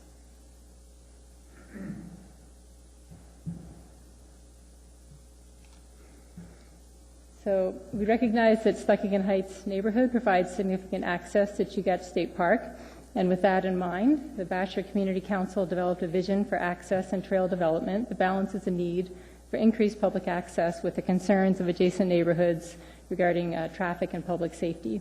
The Community Council resolutions regarding the access plan and trail plan were submitted during the written comment period by the President of the Community Council and also by our Homeowners Association. So I'm not going to go into a lot of detail on those since they're pretty detailed. The concerns I outline here have to do with the scale of the proposed access development within our neighborhood at the H3 trailhead. It's a base of near point. This is at the top of Stuckingen Heights above the residential area. To give a bit of background, starting in 2008, when the state was trying to garner community support for the purchase and transfer of the Near Point parcel to the state park, officials, including the Director of Parks of Outdoor Recreation and the Chugach State Park Superintendent and the planners, came to our Community Council meetings and pledged both in person and in writing to work closely with the Basher Community Council on planning access development to the Near Point parcel. To date, the planners have dismissed or ignored all of our Community Council input regarding developing access to the Near Point parcel. The Basher Community Council proposal for access and trail development within Stuckingen Heights is supported by both the Near Point Knoll and Campbell Canyon Subdivision Owners Associations. And briefly, the provisions outlined in the Basher Community Council resolution relating to Near Point include the following: a pedestrian trail to Near Point that would be emanating from approximately that H2A area, a pull-out style parking area at Aletha's Mountain Way, that's the H2A, to support access to the Near Point Trail. This replaces the proposed H3 parking lot. And we propose that the Basher Trailhead is recognized and developed as the main state park trailhead for Stuckingen. This is what Ann was just talking about. This would help direct the recreational traffic away from the residential area. And we also recognize the dome parking area, this is H1A, is a secure parking lot. Now, the community members, when the military installed the fence line there, they actually worked closely with the community to improve and enlarge that parking area, which is about a quarter mile from the H2A parking area, proposed parking area. So the military actually moved the fence line in order to accommodate that parking lot. So that parking lot is not going anywhere. It's there. It's going to continue to be used. Now, we differentiate between the trail easement, which is not aligned to the current trail, and the parking lot. But the parking lot is there. It's not going anywhere. We actually think it's a really great access point in our neighborhood. So we understand that there is a public process taking place and that the park planners requested information from a wide variety of park users. The comments submitted to the park were made available to the public by request, and several members of our community have taken the time to review all the individual comments, and we actually did not find a justification in the comments for the scale of the development proposed by the planners at H3. In fact, we felt that there was considerable support for the provisions outlined in the Basher Community Council resolutions. The current Director of Parks and Outdoor Recreation, Ben Ellis, he presented a development plan for the Near Point Trailhead at a meeting on July 15th. Is that my time up? It is, but would you please continue with your comments to finish up? His plan recognized the Basher Community Council and neighborhood concerns presented in the resolutions and applied these points to developing an access diagram for Near Point. And this is part of the public written comment as well. And it's also on page 74 of that packet, one of those packets that's labeled G2, I think. I think it's Corey Hines just referred to it as well. His plan was basically more or less the same plan that the community council was supporting at Aletha's Mountain Way, the pull-out style parking lot at H2A. So we feel that there is agreement between the director and ourselves on this issue. And he suggested that would replace the H3 parking lot. So we felt this plan was a step in the right direction, and we were dismayed when we learned that the planners had dismissed this plan outlined by Ben Ellis. Given the time frame encompassed by the Chugach Park Management Plan, we felt that the Ben Ellis plan for this parcel seemed to be very reasonable and attainable, and we're still wondering what the rationale was for rejecting it. The trailhead plan was submitted during the written comment period, and we hope it will be reconsidered. Thank you. Thank you very much for your testimony. I don't see any questions. Would the next person please come forward? Madam Chair, members of the Commission, my name is Tom Meacham, M-E-A-C-H-A-M. I'm speaking on behalf of the Friends of Chugach State Park, an organization that's been in existence for about 30 years now. I'm also a member of the Chugach Park Access Coalition, a founding member, but I'm not speaking for them. The Division of Parks has attempted to catalog all the important existing public access points. These are points where actual use has occurred even before the park was created, and they're not necessarily legally dedicated at this point. A lot of them are, but some of them are identified so that when subdivision occurs in the future, they can be taken into consideration. The concern of the Friends of Chugach State Park is that the rapid subdivision of private lands adjacent to the park would mean that there would be a possible foreclosure of existing public access, and this could lead to potential public prescriptive easement claims, litigation, and unfortunately the loss of existing public access. One of our concerns has been the privatization of access to the park by the creation of subdivisions that don't recognize that there has been existing public access in that area. And so the proposed adoption of the access plan should alleviate this problem by requiring that these considerations be taken into account when considering a new subdivision by both the Planning Board and the Planning and Zoning Commission. We think that the formal adoption of the access plan by the Division of Parks and its consideration and adoption by the municipality are very important legal and factual steps to recognize the park as a tremendously valuable public asset for residents and visitors alike. I have a couple of concerns. One question would be, does the adoption of the access plan preclude the required reservation of other public access points if the facts appear to justify them? And I think in large part the identification of these access points is broad enough and comprehensive enough that there shouldn't be any need for large-scale or even individual consideration of a public access, but I think there also needs to be the option that in considering a subdivision, if there's a question about the residents of that subdivision being able to cross the street and get into the park, there may be a need to consider private access easements for residents of that subdivision, because only the residents whose backyards abut the park would have the legal right to go to the park.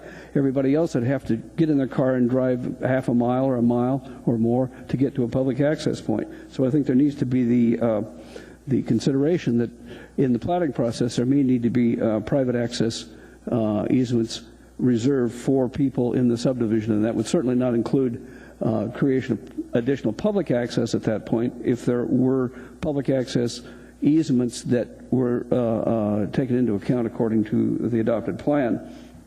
And there's one other point. I hope I'm not opening a can of worms here, but the testimony of the prior witness regarding the Basher Trailhead raises a concern. If the proposed trailhead and parking area is entirely inside the Chugach State Park boundary, then legally speaking, I doubt that the municipality has the authority to tell the state how it's to develop its parking lot inside the park boundary. I think the state statutes do not generally give a local government authority to dictate how a state park is to be developed in compliance with state law. But in this concern, I think the political process by which local people can express their concerns and desires to the legislature is the way to handle a situation like this, where we're not dealing with the reservation of future access into the park, but we're talking about the park's plans to develop its own property within the park boundary. And I will acknowledge that certainly the local people in the Basher, Stuckagon Heights area have valid concerns regarding the scale of proposed development there, but I do think that there needs to be some recognition that the detail that they're asking your commission to undertake in this situation may not be appropriate if the land itself that's under consideration is owned by the Division of Parks and is within the park boundary. That's all I have for my testimony. Thank you. I don't see any other commissioners in the queue, but I do have a question for you, Mr. Meacham. Do you think it's appropriate for, in some way, if there were to be a major parking lot in any of the designated potential access areas, and there was a problem with a substandard road, do you think it is appropriate for the Chugach State Park to participate in that road improvement? I very definitely do, Madam Chair. In fact, I live across the street from the Prospect Heights entrance to Chugach Park, and I will have to give all credit to Jan Fakes years and years ago. She got Prospect Drive paved on the basis that it would provide the primary access to that large parking lot that's inside the park boundary. And that has been a boon to both our subdivision and the park and parking lot, because I think without going hand in hand, Division of Parks should not consider, and I think it would be sort of dishonorable to propose a large parking lot where the infrastructure does not support it, but where it can go hand in hand, where you have, let's say, a larger parking lot plus a state-funded or state-contributed road improvement, then I think that's the best of all possible worlds, considering that Division of Parks does need to plan in certain areas for larger parking lots. But until you have the infrastructure to support it, it would be inappropriate for parks to consider that. So you would support the Division of Parks participating in off-site improvements for access to large improvements in facilities within the park? Definitely. In fact, that's what happened with Prospect Drive. That I think probably 50 or 80% of the money to pave that street came from the legislature in recognizing that the Prospect Heights entrance was a vital entrance to the park. All right. Commissioner Phelps. Yeah, I want to go back to your observation about private access. I'm not sure I fully get the argument, so let me ask for clarification here. What I was getting from you is that there may be a need within a subdivision to provide access for the residents within the subdivision, and you would describe that as being private access. Is that correct? Yes, Madam Commissioner, Mr. Phelps, I would consider this option not to be a substitute for public access that's identified in the access plan. But if you have a subdivision that has a number of roads and cul-de-sacs and there's no plan for public access through that subdivision of the park, there still may be a need for an easement so that people on one side of the street can cross between lot lines to get to the park. I see what you're saying. But that would in no way be a substitute for public access that's identified in the access plan. So you could have a situation where there was the access plan identified access at a different location, and the argument could be made that, well, the subdivision doesn't have to provide it because the access is shown at a different location. But in fact, the access is internal to the subdivision. It really serves the individuals of the subdivision. That would be my concept, yes, because there may be situations where people who don't abut the park but are in that subdivision have to drive a mile and a half to get out of the car and then gain access through a dedicated public access, whereas if there was a limited 10-foot private access between lot lines to get through one tier of lots to the park, that would seem to make sense for that subdivision, but that would not be a public access in any way, shape, or form. Just as an aside, I believe we have the authority already. I would check on that, though. I would assume you have authority to do that as part of your subdivision process. I think we do. Commissioner Ferguson. This access, you're drawing a private access and a public access. Who would police this access? Commissioner Yoshimura, Mr. Ferguson, I think the documents creating the subdivision would state that it was private access for the residents of the subdivision only, and it would be a trespass if someone other than a resident or a guest of the resident used that access. And it wouldn't be, in my view, it wouldn't be something that would be generally advertised as access. The subdivision residents would know as part of their right as an owner in that subdivision that they can walk down this lot line to get to the park. But generally, policing of private easements is, I think, left to the trespass statutes. Thank you. Thank you. Thank you for your testimony. Would the next person please come forward?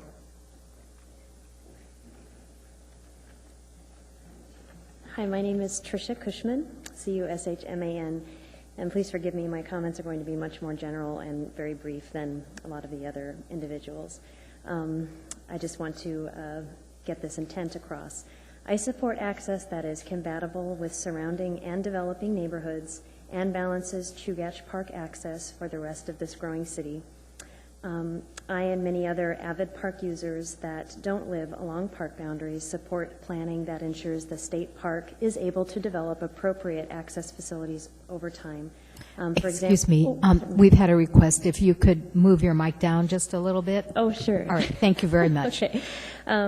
For example, and again, forgive my lack of knowledge on the details of the map, but I was looking at map 6.7 in particular, and it appears from my limited knowledge that there's a lot of opportunity there for this vision of, accommodating future private landowners and accommodating appropriate and reasonable park access for the rest of us. Thank you very much. Thank you for your testimony. Would the next person please come forward?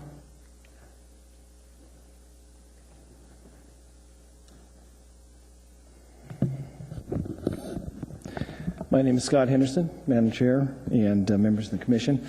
I'd like to speak specifically to items that will be noted on map 6.6. Specifically, the parking lot access is noted as H5 and, sorry, my glasses are a little weak here, H6 and H3. H6 is a parking lot which is at the beginning of the Stuckeygan Heights area. H3 is a proposed parking lot which would be at the far back side of a fairly large neighborhood. Our primary issues with this throughout the entire development process has not been access. We've always supported access. We work very closely with the park. But the park hasn't taken into account some of the issues that we face living in this area. The road, as has been stated before, is well below standard. In many cases, it's a 1.5 lane road, very tight corners, a lot of blind corners, very steep grades. Even in the summer, where we combine with both, hikers, bikers, pedestrian traffic, auto traffic, it's a very difficult corridor to work with. Trees encroach on all sides, obviously addressing it. The condition of the road itself is extremely poor. As a civil engineer, it's well below any design standard that you would expect to meet in the city or within the state. Pavement's broken, shoulders are non-existent with very deep and steep ditches, those types of things. We also, at the top of the Stuckeygan Heights area, we face significant issues with security and crime. As a neighborhood communities, we have banded together to kind of help fight this. And in the past, when access was totally unrestricted in the area, we were faced with significant problems where we were ending up policing our own streets. There is a significant fire hazard up there. When there was unrestricted access, there was usually uncontrolled partying, very large bonfires. Fire departments usually were called to actually extinguish these fires. The site as proposed for H3, as a civil engineer, I was involved with the development of the neighborhood in the area, and it was not really suitable for development. There was a reason why the developer sold the land off. There was no access to water, very difficult drainage issues, and the Park Service's desire to develop a very large trailhead with caretaker shack there would be poorly conceived. The area where we are referring to already has 2 parking lots within probably 2,000 feet of each other already, and they're proposing a 3rd parking lot, which would be about another 2,000 feet beyond that. So, like I said, I would like to speak very strongly against development of the H3 parking lot and, driving the Chugach Park to already develop, which is what I would consider a reasonable site at H6. Thank you. I'm sorry.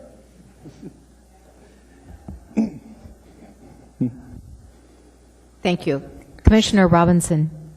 Through the chair, and I'm sure we'll get into some discussion with staff on a number of these issues that have been raised, but when we talked about the H1A that primarily I think accesses the military land and the Dome Trail, I believe, and then H6 is really sort of accessing lower down on the Creek Trail, lower down on where Wolverine and Nearpoint Trail, whereas some of those upper ones, as I understand it, are trying to gain access into what is a very popular site, the Nearpoint Trail and up there.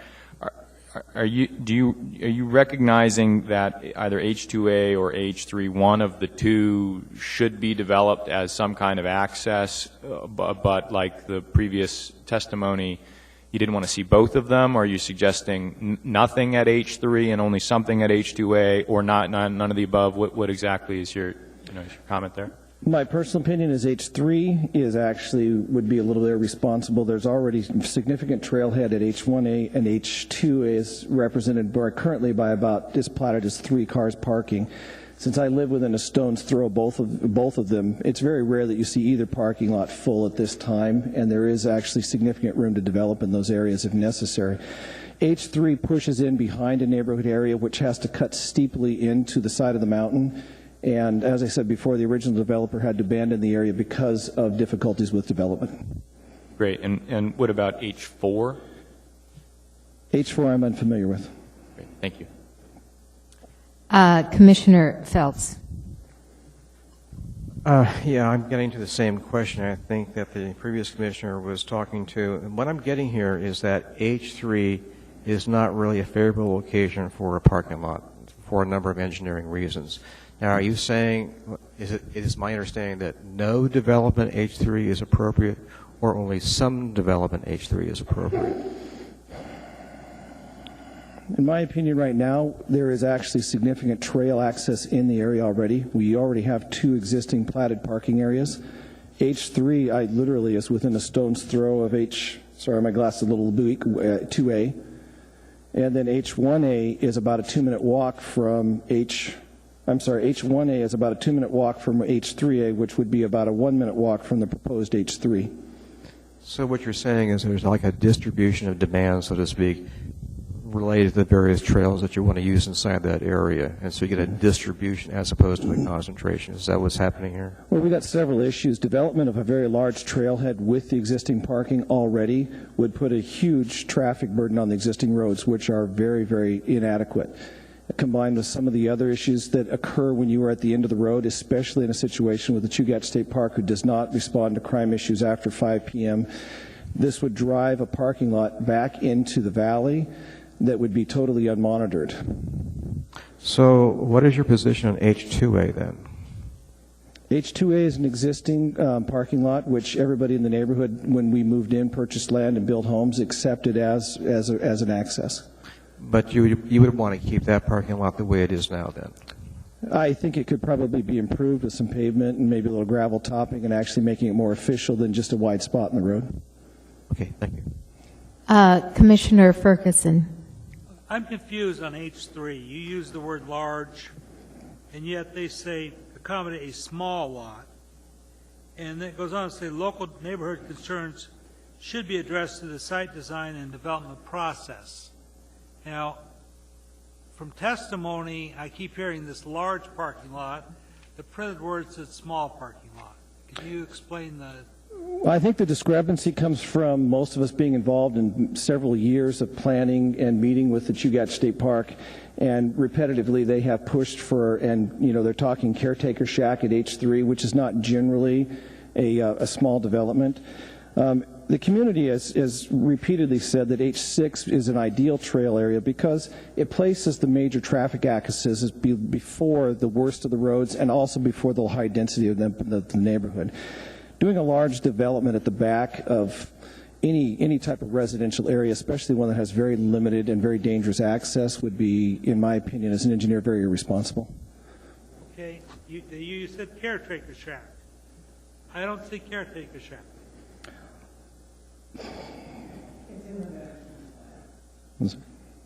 We're not trying to approve the management plan. We're trying to approve the access plan. And I'm not going to attempt to address the difference. All I'm trying to do is read and understand the testimony that is given, the documents we're looking at. And they're saying small. So I guess my question is, what would be your objection to a small lot with no caretaker shack there? I think for most of our neighbors, and I can speak with them, access has always been something that was important to us. That was why we participated so heavily with the Park Service throughout this process. We don't feel that H3 is an appropriate access point. H1A, while it is part of the military land, the commanding officer who negotiated the deal is actually part of our neighborhood council, and she actually said it is a perpetual perpetual land there, and H2A being the secondary access in that area as well. Thank you. Excuse me. I just have one question. So who owns the road, the Stuckagon Road? I can't speak to that. I don't understand the LRSA process entirely, but I'm assuming it's municipality, but I understand there's something a little bit different with LRSA. I'm sure you people are probably a little more educated on that than I am. Well, in a limited road service district, most of those roads are private. Is that correct, Mr. Tolbish? Madam Chair, essentially that's correct. So this is a private road, and so is this road owned by the Stuckagon Homeowners Association? I can't speak to that. I know in my particular area there are actually two homeowners associations that are available, Campbell Canyon and Near Point Knoll. I can't speak to the rest of the area. Do you pay dues into an association that maintains the road? No, we don't. Staff, do we know anything about this road and who owns the road and who maintains it? Madam Chair, we'd have to look into the details for you because I think part of it is actually managed by the state. Okay, thank you. Thank you very much. Thank you. Thank you. All right, would the next person please come forward? Good evening. My name is Chris Beck, and I'm pleased to have the chance to offer some thoughts on this. As several of you know, I was actively involved in the Hillside District Plan, and through that process helped think about some of the issues I think that are being talked about tonight, some of the implementation issues. What I'd like to do is pull back and talk a little bit about the value of access from a perspective broader than just residents, and that's really from the economic impact it has in the community. And the reason I brought up my laptop is so I have the figures in front of me. So some facts. There are 800,000 out-of-state annual visitors into Anchorage. They spend about 3.5 days here on average. Average age is 50. They spend about $104 per day. So it totals to $285 million in summer out-of-state visitor spending. And that's the summer piece. The year-round piece that's related is there's $172 million in bed tax, RV, and vehicle rental taxes. So those are some facts. Anecdotes, I just was lucky enough, I got to spend 2 weeks driving around the West, saw a bunch of declining towns and a bunch of prosperous towns. And the prosperous towns, I think, all shared something that Anchorage has some of, but could have more of, which is great access to open space. You go to Bend, go to Bozeman, go to Missoula, go to Boise. They all have hustling, bustling downtowns. They're making a lot of money serving visitors, and they do so in big part because they provide great access to open space. And I think, given that, it just seems to me entirely sensible to maximize, respecting resident needs, the access to this jewel that we have on the east side of our borders. part of the reason for bringing up the issues about the money goes to these questions of how you deal with things like poorly designed, under-maintained roads. The Hillside District Plan calls for three things that are referenced in the plan, but I think really need to be emphasized, and they're solutions to these access and maintenance issues. One, it calls for extending the existing Park Service boundaries up into and then slightly beyond the park boundary. Right now, this area that has some of the greatest needs for park management by the municipality is outside of their service area. No revenues are generated, no capacity really exists within the municipality to serve that area.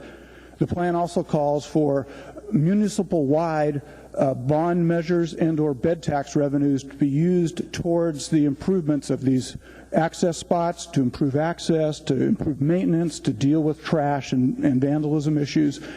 And given the benefit that access to the park brings to the municipality, and particularly the bed tax piece, again, that's $121 million a year, it seems like, as the plan calls for, it makes a lot of sense to try to link these two things. So I'm adding this testimony on the visitor and economic side because I think most of you through testimony or your own experience know the value of access to the park, but I think the economic value and impact and the ability for that to be coupled with solutions to issues is worth emphasizing.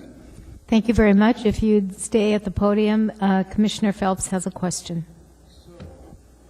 So the conclusion I'm coming to is that access is important, access generates money, and the next part of the, I guess the logic there is, and is this access plan providing a key to that access? I think that it takes okay access today, overcrowded and limited access, and opens up in new areas of the park, makes the areas that are informal now nicer, and provides the capacity to generate revenue that could lessen or eliminate some of the problems, the legitimate problems that residents have. Okay. Thank you. Thank you very much. Thank you. All right, would the next person please come forward? Is there anyone else who wishes to testify? Anyone else at all? Please come forward. Does this overhead work here?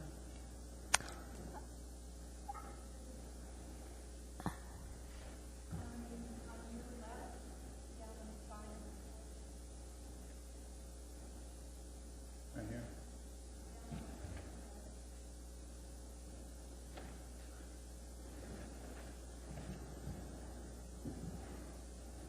Thank you. While she's doing that, my name is Charles Barnwell. Would you spell that, please? Yeah, it's Barnwell. And I lived in Alaska for 42 years and in the Hillside area for 30 years. I live at 17520 Snowcrest Lane, which is southeast part of Anchorage. Yeah, let me move this down here a little bit. So this is map 6.7 in the access plan. I just want to make 4 points because I know the whole plan has a lot of complicated issues. But to start with, to second what Chris was saying there, I think a big part of this plan is economic. And time and time again, when I go to places like Portland, or Chris was talking about Bozeman and other places in lower 48. You see trails next to prime real estate. And I live in this area. You can see it circled there, the southeast part of Anchorage. And I am struck by the fact that we don't have trail access to a beautiful area that's got economic value. So we currently walk just about every day on the trails in that area. In particular, there's one called the Stewart Trail that you can see. That's sort of that bold, it's kind of hard to see on this overhead here, that bold red line there that is proposed in the plan. And that is private property. There's actually 3 private parcel owners on that tract. And, they very nicely put up with the fact that everybody walks on their land. But that is a prime access to Chugach State Park. What I would advocate is that the city and the state work closely with private landowners.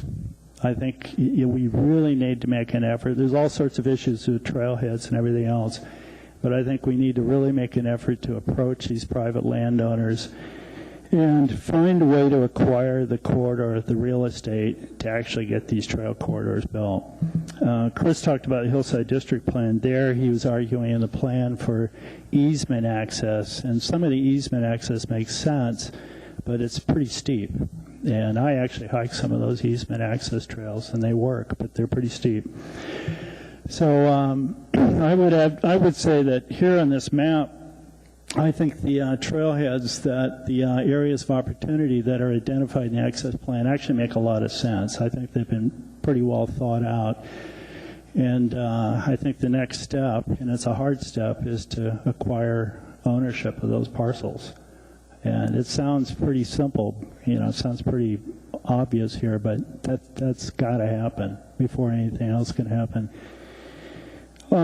Next thing I just want to say is, as one who grew up in Anchorage, I'm 58. It's hard to say. I'm getting older. And I think the time to act is now. I used to work for the city. I worked in GIS. I know all the issues with land ownership. But we've got to act now. And I would urge you in the commission, whether you're in the private industry or in government, to really take action, because the longer we wait, this area is going to get developed. It's going to get more densely populated. We're going to have the same issues with NIMBYism that we had in the South Coastal Trail. So we got to take action. And it isn't a political statement. It's just a reality. And I think that's pretty much it. Thanks for the opportunity to comment. Thank you for your testimony. Yep. I don't see any questions in the queue. Okay, Thank you. Would the next person please come forward?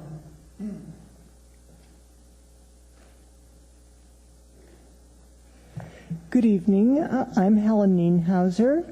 I'm the author of 55 Ways to the Wilderness, which is popularly known as the Bible to hiking in South Central Alaska. And I'm here to speak in support of this Chugach Access Plan. I think it's wonderful that DNR finally got to the point of identifying these things, and it is so important. I wanted to speak in particular about a couple of them that I know there's been some pushback. Stuck Again, of course, is the one we've heard about tonight, and I don't have specific recommendations there, but it is a very important access point. We've all read about the Glen Alps thing, and many of us have seen it, and we know that it's inundated. The only way we can relieve it is if we have some of these smaller lots around the periphery, as other people have suggested. So Stuck Again is very important for some access, and I guess I would suggest that you leave the recommendations as they are, and they'll get worked out on the ground. Ram Valley is another one that's very important in Eagle River. I homesteaded back there. We've been walking these trails since long before there was a park, and we should be a little more proactive about public access through them. People have come in later and closed off access that was there before, and that's the case in almost everything in here. The South Fork waterfall, which you haven't heard about tonight, but there has been some pushback. Over 50 years ago, when I was homesteading in Eagle River, I worked with the original owner of that property to plat the area around the waterfall so that there would be something that a public entity could purchase and make available to the public in perpetuity. I came from a place where waterfalls were privately owned and you paid money to get into them. It was platted in a large enough parcel, it was acquired, and now we're talking about access. It's very important. The Wallace Homestead that someone talked about earlier tonight, at least we need an easement through there, because the easement that this plan calls for, if I understand it correctly, is like this. I'm sorry, I can't walk up and down, especially down that anymore. The Wallace Homestead offers a gentler way to Alpine. I think those are the main ones that I wanted to bring up tonight. And I just want to urge you to take favorable action. Thank you very much. Could you spell your last name? Yes, it's N as in November, IENHUESER. Thank you very much for your testimony. Is there anyone else who wishes to testify? Please come forward at this time. Yes, my name is Clarence Potsky. The last name is spelled Pautzke. And I live in in South Anchorage. Up, if you were to pinpoint us on some of your charts there, we're kind of on H20 on page 62. And we have always encouraged people to go by our house, not too close to our house, but up a trail there that goes along the spine up to Baldy and then up to McHugh. And I grew up wandering the trails of the North Cascades outside of Seattle, and came up here in 1980 and started going through the Chugach Park. And I'm a huge proponent of access to the park, a porous boundary, access points, and allowing our people and future generations to be able to wander that area up there. Is just an absolutely wonderful and unique asset that we have in our backyard, and we need to be able to have access to it. We do, as I said earlier, I encourage people to use the trail by our house to get up into the park, especially up towards McHugh. I would encourage you to allow for development of some kind of parking area at the head of Stewart Trail, as Mr. Barnwell talked about.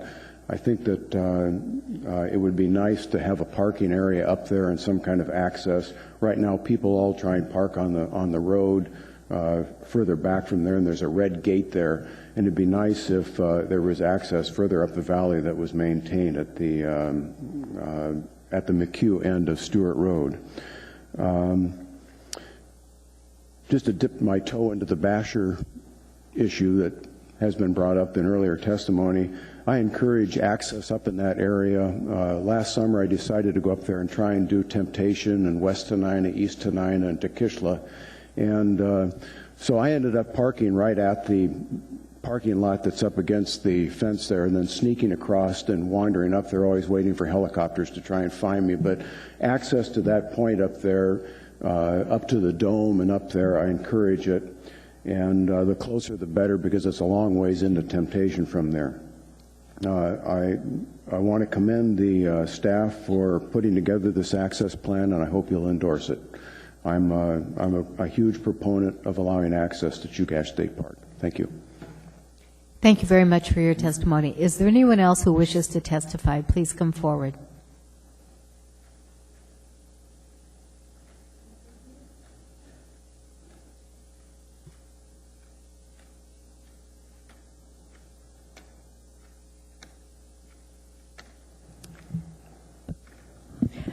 Hello, my name is Maureen McCrae, and my address is 6906 Big Mountain Drive.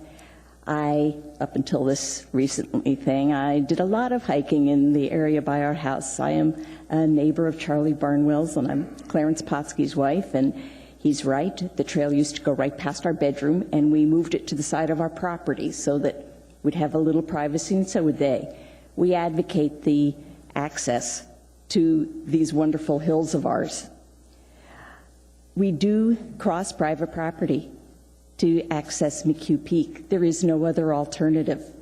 And as Clarence noted, no one has stopped us yet, but it's just a matter of time before all these large parcels get subdivided.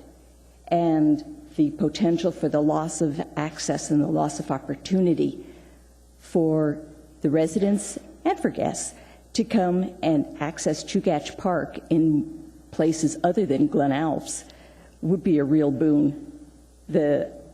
Someone mentioned access within a mile. I would love to have access within a mile, even if using the road system, it would be a mile down to the road that is proposed, the Stewart Trail. I mean, those roads wind. So, yeah, we do need access points, and I think it's important to the quality of life of those of us who live here and those of us who visit here. Thank you. Thank you very much for your testimony. Is there anyone else who wishes to testify? I'm sorry. Ma'am, there is someone in the queue. I apologize to make you walk back. That's okay. I just wanted to clarify. So you were supporting the access plan? Oh, pardon me. I stopped reading. Yes, I totally support this plan. I think they've done an admirable job of identifying locations. Thank you. All right. Thank you very much. Is there anyone else who wishes to testify? Anyone else at all? Please come forward.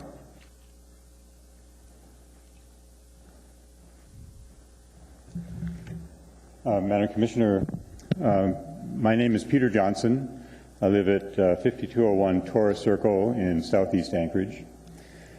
Several years ago, my son, returning from college after his freshman year, invited his roommate to Alaska to see our great land. And his first day in town, he'd flown overnight, and he called me up at work and said, "Dad, let's go skiing." So this is end of May. And so he dragged me out of the office. We went up into Bear Valley, up onto Brewster's Homestead Road, parked at the gate, and we climbed up Long Gully, and we're sitting up there in the evening in the beautiful May evening light in Chugach State Park, enjoying the views of the bowl and Cook Inlet, and giving his roommate an incredible experience that he'd never experienced before. I've been lucky to be able to live in this town for 30 years and experience that kind of access to the park. Unfortunately, it's been by trespassing over private property. And thankfully, the Brewsters have been very generous in letting us do so to get to the park. That's one area that has snow that lasts late into the season and is very favorite for backcountry skiers in the Anchorage Bowl. I'm very concerned as I see the areas adjacent to the park developing that these access points are rapidly disappearing. Another area that's a favorite of mine is the west arm of McHugh Peak. And there is a new subdivision going in, and someone has put no trespassing signs not only on the park or on their property accessing the park, but on every signpost on the road in that subdivision, which are public signposts. So I'm very concerned about the access going away. It's not really for me, it's really for the millions of people that will be coming to this town in the future. I've had a good 30 years of access to that park, and I'm very, very concerned that that's not going to be the case for future generations. So I highly support this plan. My only concern is there's a lot of emphasis, and I'll read this as careful monitoring the proposed development and super subdivision plats in this area in order to ensure that reasonable vehicular and pedestrian access to the park boundaries reserved through the municipal platting process. I think that'll be too late. I think we need to look at it before the platting process. We need to start working today on getting these pieces of property, working with the landowners, working with the state and with the municipality and getting access to the park. Thank you. Thank you for your testimony. Is there anyone else who wishes to testify? Anyone else at all? Anyone else at all? All right. Seeing and hearing none, the public testimony is closed. What is the wish of the Commission at this time? Can I ask a question of staff? Yes. Okay. Oh, yes. Okay. There was testimony that was provided about an individual from the Stuckagon area, and she was mentioning that there is an existing parking lot that's near the Dome area. Can you give me some indication as to whether that exists or not? Yes, there is parking that is accommodated currently partially in the right-of-way and mostly in the right-of-way near this area. And what is the recommendation of the plan as it concerns that area? We show that trail as unsecured because it crosses military property, and the military has asked us to keep it that way. So the military, which controls the property or the access, is basically saying they don't want to have the access. Is that correct? They would like us to continue to show it unsecured because at any time the military mission could change. I see. Yeah. Okay. Thank you. Thank you. So the Secretary has advised me that there is a period of time for rebuttal by the municipality of Anchorage. So, Mr. Tobish, do you have any additional comments that you'd like to make? Yeah, Madam Chair. First of all, I think I misunderstood your question about the ownership of Stuckagon Road. Okay. I will have to look into the details to see for its full length, but LRSs are public roads. Okay. Okay. And I think. But they're privately maintained? That's correct. On the issues of Stuckagon, I would defer to state staff to respond to that if that's appropriate. Okay.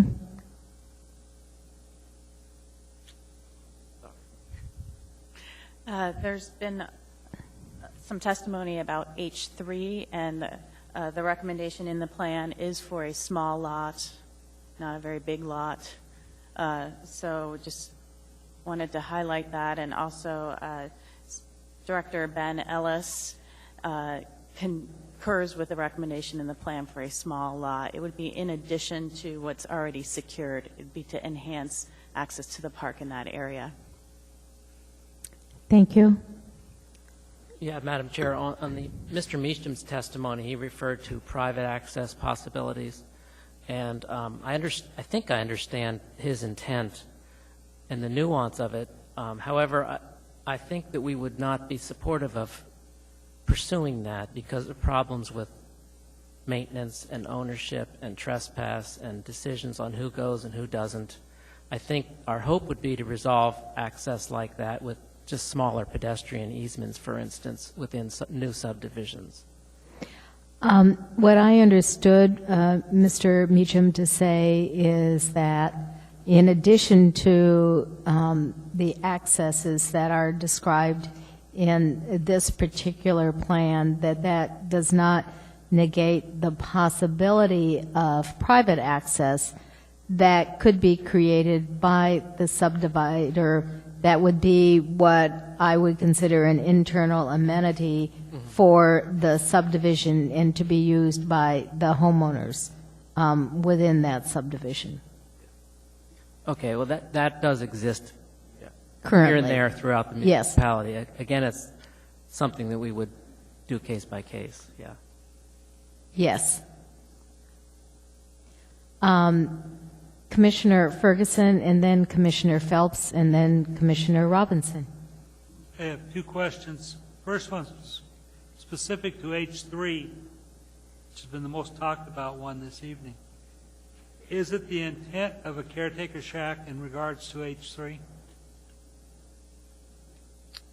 The caretaker shack recommendation that is currently in the draft management plan was put in there as perhaps this could be established if the area needed more policing in the future once a parking lot was put in there.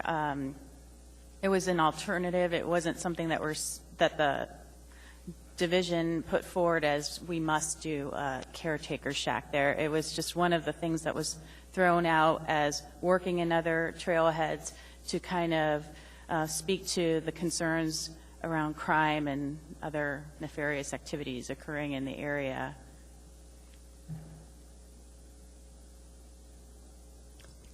I thank you. I think I understand the answer. All right. Second question, what is the next step for this plan after this body looks at it? Through the chair, you will make recommendations to the Assembly, and it will go to the Assembly for review and approval. Is that currently scheduled? That's not correct. No, sir. Thank you. Can I get a clarification on that? It doesn't go just to the Assembly. It also goes to the State of Alaska Department of Natural Resources because we have to adopt it as well, too. So your recommendation is to both entities.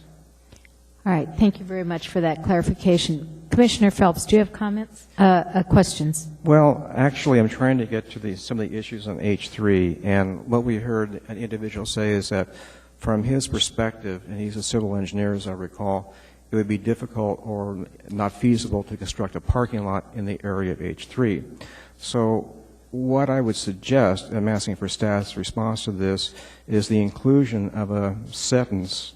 So you would have parking lot location and design should, comma, if found to be feasible by the department, comma, accommodate a small lot, and continuing. So that way we did look at the DNR would look at the feasibility prior to actually making a final decision. The department has already looked at this area. They've had the engineers and the landscape architect out there specifically because of this concern was brought up during the public process, and both have determined that it is feasible. Okay, so the issue has been dealt with already, and they have been on site. The exact location is kind of unknown because it requires some additional site testing, soils and things like that, but as far as establishing a small lot is feasible. Thank you. Commissioner Robinson? Thank you, Madam Chair. Through stuck again there, I believe the staff recommendations delete H5, is that correct? But retain all the other sites?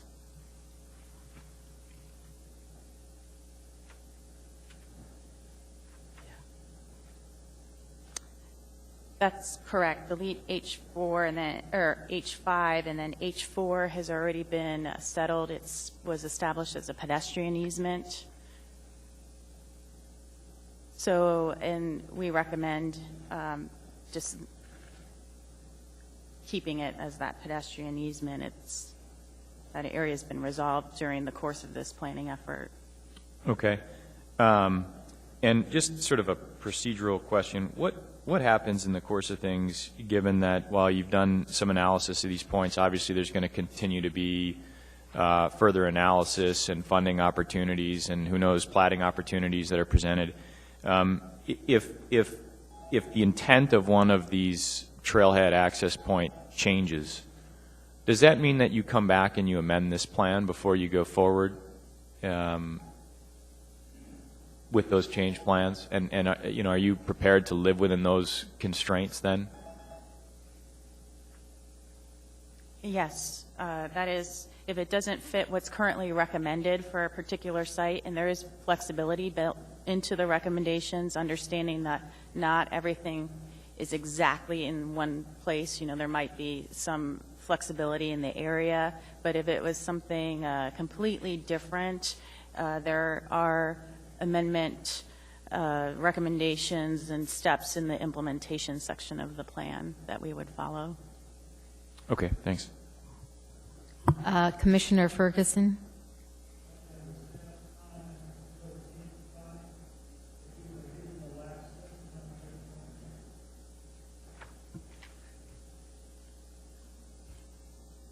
Could you repeat your question?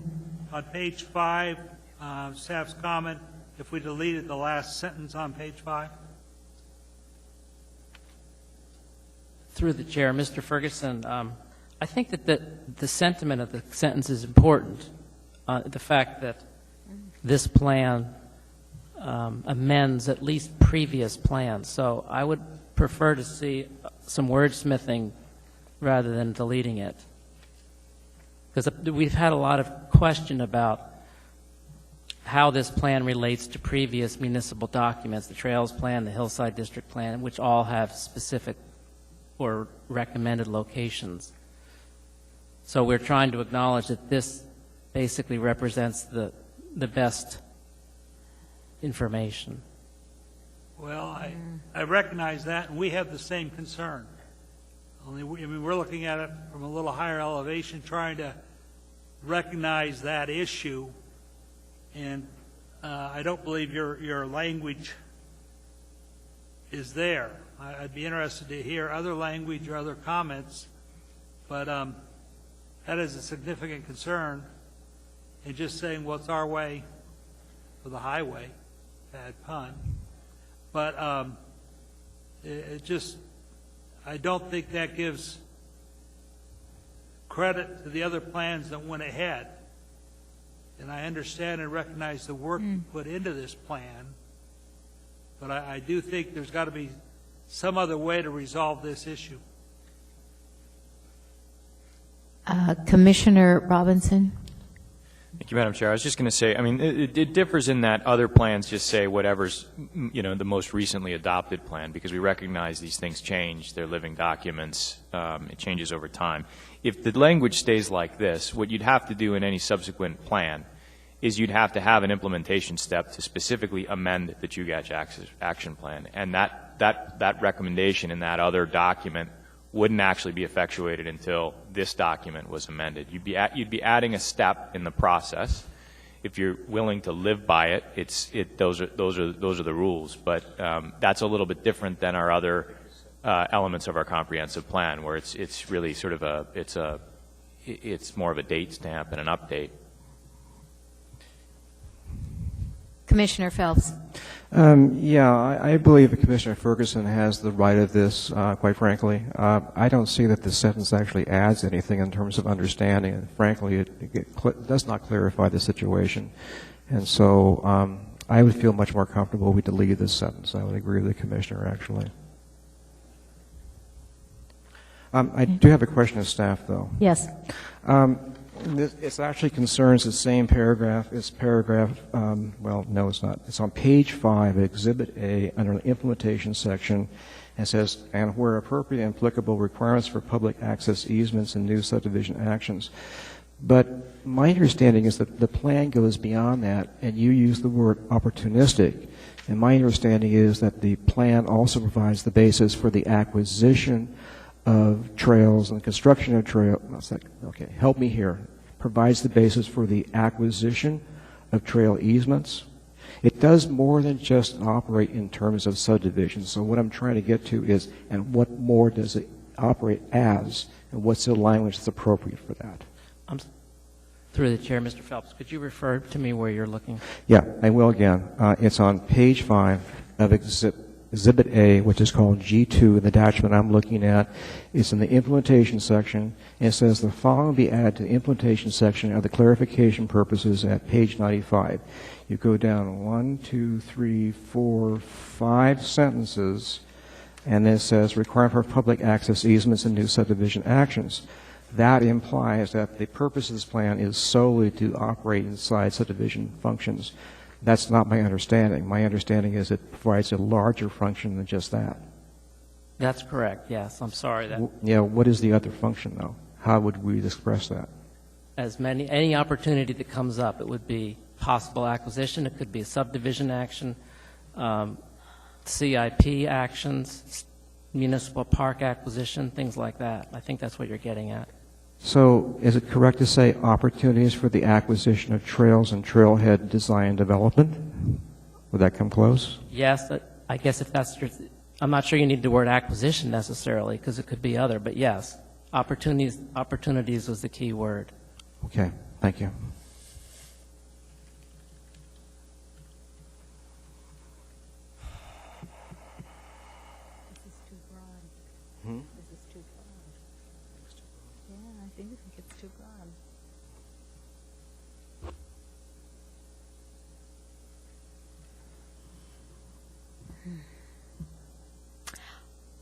Commissioner Robinson. For staff, we heard testimony about additional access points. I mean, the one example that was posed was somewhere near the bottom of Stewart Trail before something at the end of Stewart Trail is developed. How is that something we would add here? Is that something you're comfortable adding? Is that something you looked at and decided you weren't interested in it? Were you not? Did you not add that because there's one farther down the road at H21B?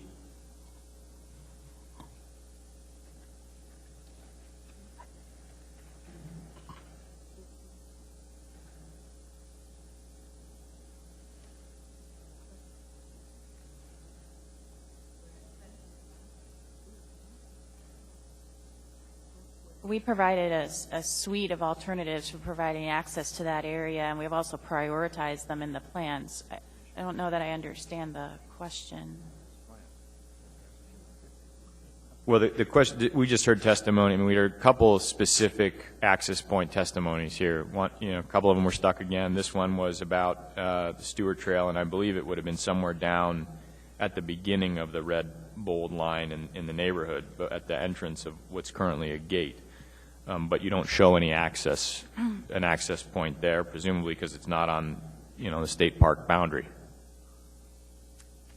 Partially, but the recommendation for H21A is to establish some small pullouts along that corridor and to secure it for public access. So that would then facilitate driving to the area that is suitable for a large trailhead. And where the roads leading to that are public. So we approached it as it would be an extension, if secured, that would lead you to the trailhead. Okay, thanks.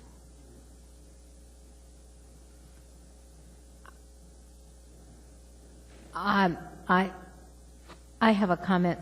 There are a number of roads that are on steep slopes, go through wetlands, that are private roads. And part of the reason for that is because there is a narrower right-of-way requirement so that there's less cut and fill as it relates to slopes.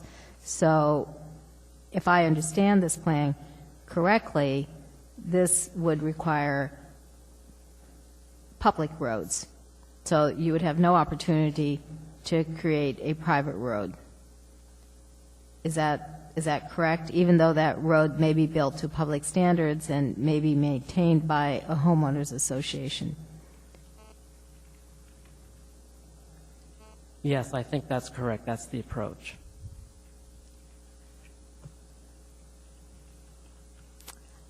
Ms. McConnell. Madam Chair, if I could interject, I believe Mr. Weaver indicated that there would be the same variance opportunity to create a private road as exists in other situations.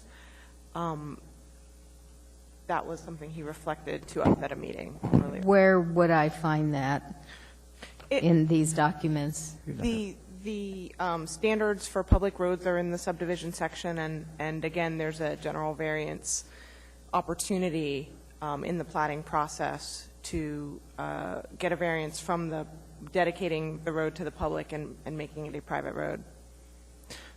Madam Chairman, just a little bit of information here. I think that this is actually an issue that's addressed in the revision of the AMC under 2180, and we did make a recommendation, as you might recall, about private roads.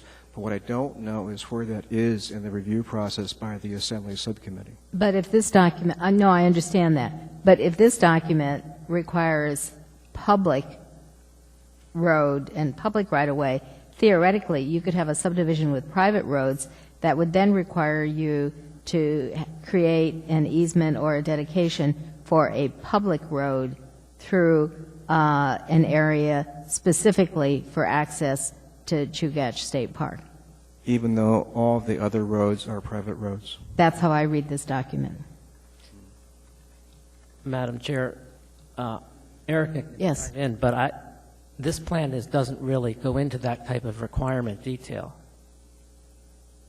Well, it says public road and public right-of-way. Yeah, I think that was a misuse or a misguidance on the terminology. I mean, the roads will end up falling under municipal processes in Title 21. But I Madam Chairman, I think that the relevant section here is the section that deals with trails in the AMC. I can't get the exact reference right now, but I do have the document that the Assembly is working from, and it's dedication of access for trails, not roads. That's what I'm thinking of this document. Yeah, there are parts of this document this Chugach Access Plan that says that there has to be a public road and public right-of-way. And that's a difference, a considerable difference, particularly when you're dealing on slope. That's interesting. Is that not correct? Is No. not, Go ahead. am I not reading this document correctly? I think you're reading into the language more than it was meant to represent, frankly. Well, it says public. I understand it, and the implementation of this will come, at least in part, through Title 21. And the language in the new 2108 about trails and dedications, the intent is to maximize flexibility. You know, I think the way of getting to a resolution on this issue is to recognize what is now before the Assembly, Assembly Subcommittee, which derives from our work at the Commission, and it talks to the dedication of access for trails. And it goes into more specificity, but as you're looking at the specificity, it doesn't have roads. It always has trails as the issue. So the way of getting to this is to say somewhere inside this document, and it is controlled by AMC, whatever the reference is. I just don't have the reference on it, but in other words, this plan cannot do anything more than what the AMC, whatever that reference is. So it's limited in that extent. Because this is the authority they're going to have. They don't have any additional authority than this, or will not have.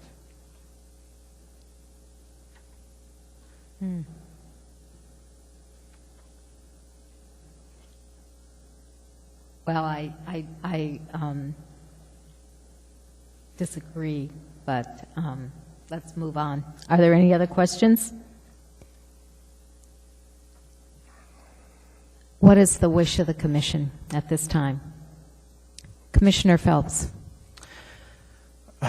In the case of 2012-104 Chugach Access Plan, I recommend for its approval, subject to the recommendations that are contained in various sections of the document that were received. Okay, one of those are the modifications on pages 6 and 7 of the memorandum to the Planning Commission from department staff.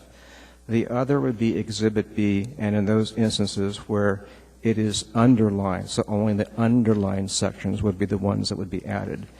And then there is another section that is added, and that is on the Watershed and Natural Resources Advisory Commission Resolution 2012-02, and it then identifies 2 additional elements, and that's shown on page 22 of that, page 22 of the overall memorandum, and it's identified as A1 and A2.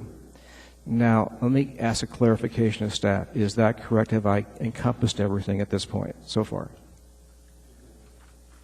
Have I missed anything is what I'm saying? Which one? I missed A. Oh, I missed A. Okay. And then what I want to do is, that's the reason I asked the question, is to say I also want to include the recommendations that are inside Attachment A. But I wish to modify the Attachment A on the page that is number 5 where it says Implementation Section.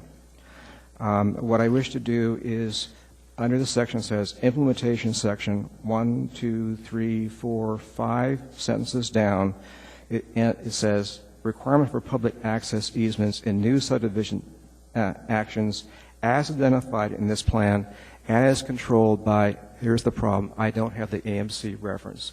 It would be the AMC reference to trails under connectivity, and staff can insert that at a later time. We know what it is, we just don't have it right here in front of us right now. So that is the proposal that I wish to make. Why is it limited to trails when we're addressing roads as well in this plan?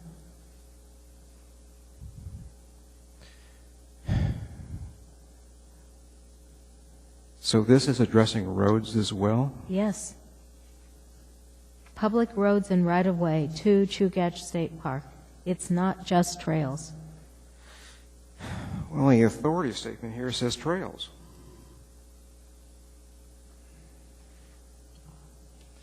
That's what I'm reading from. The potential for future dedications could be either. The potential for future dedication of what? for access points could be road, rights-of-way, trails, pedestrian easements.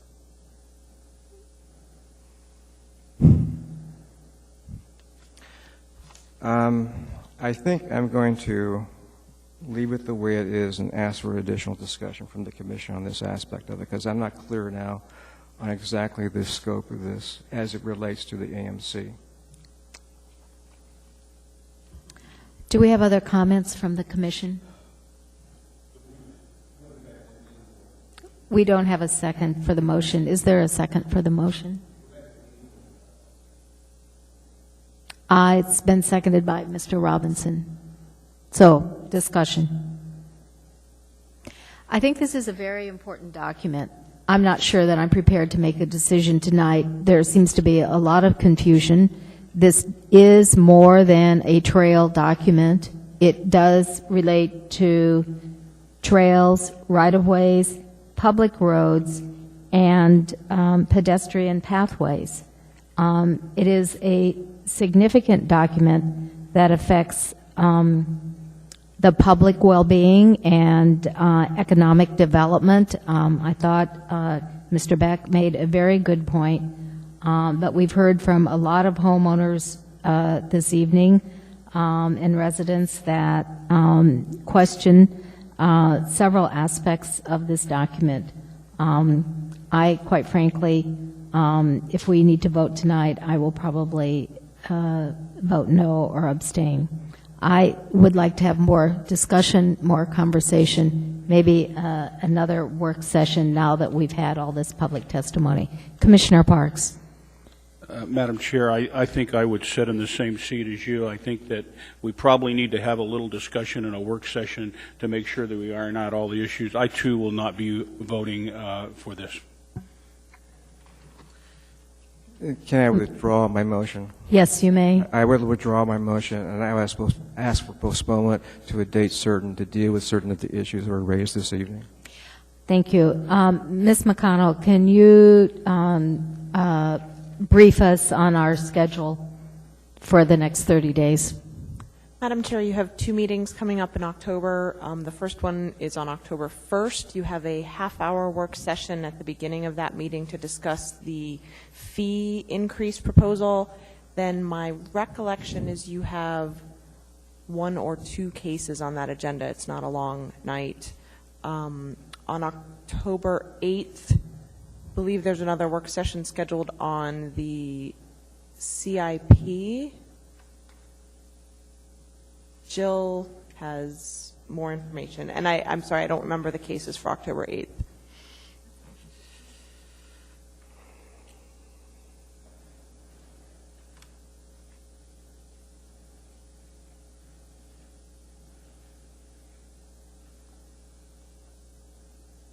This is all October 1st?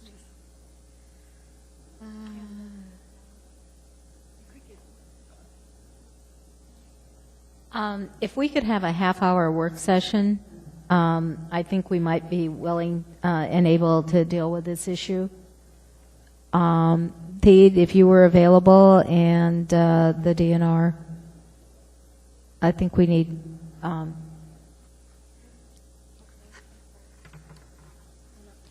we normally do this type of work the second session for the month, which looks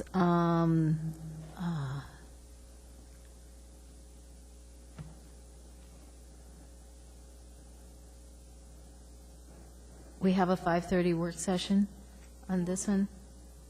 Is this well, we don't want to wait that long. 5:30. Okay. All right. So it needs to be 5:30 on October 7th. Is that a possibility, Pete? October 8th is the Monday, right? I'm sorry.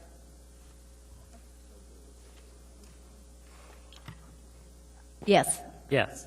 Yes, we're not meeting on Sunday, October 7th. Okay, that's so, good. yeah, I the think we October would 8th. both be available, yeah. All right, thank you very much. I will bring Mr. Kiefer to that meeting. All right, that would be very helpful. And is there anyone else the commissioners would like to see at that meeting for our discussion?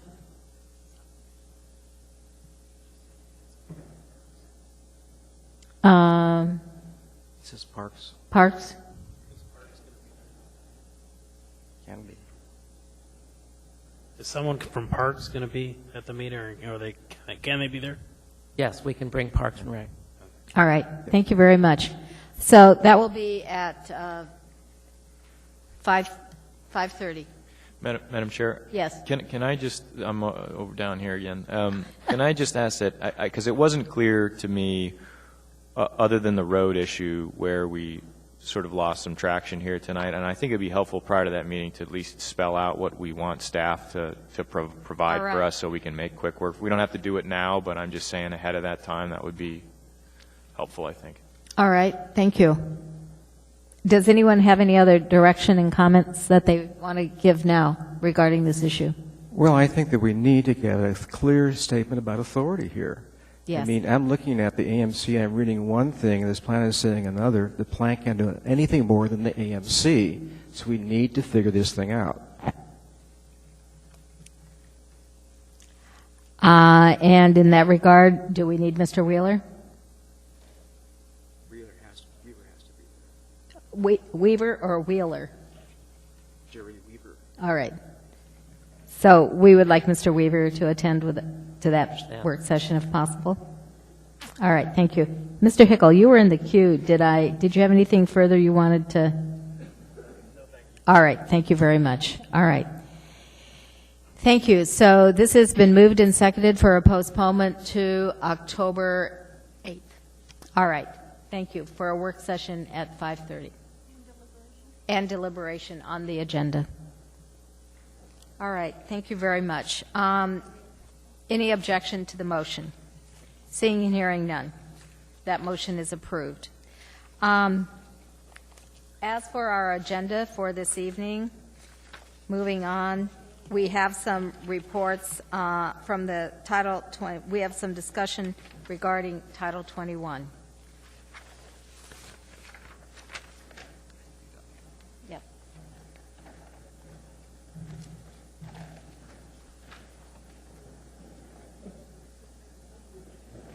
No, this is Title 21 discussion.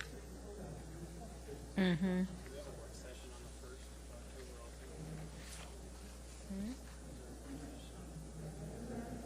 We're not, no, October 1st? Oh, my.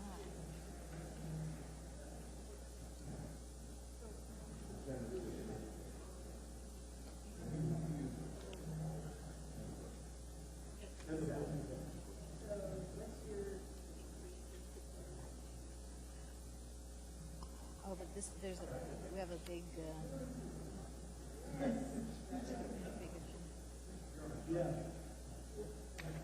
so we have this is, hearing date, October 1st, 8th. Yeah, that's fine, October 8th is fine.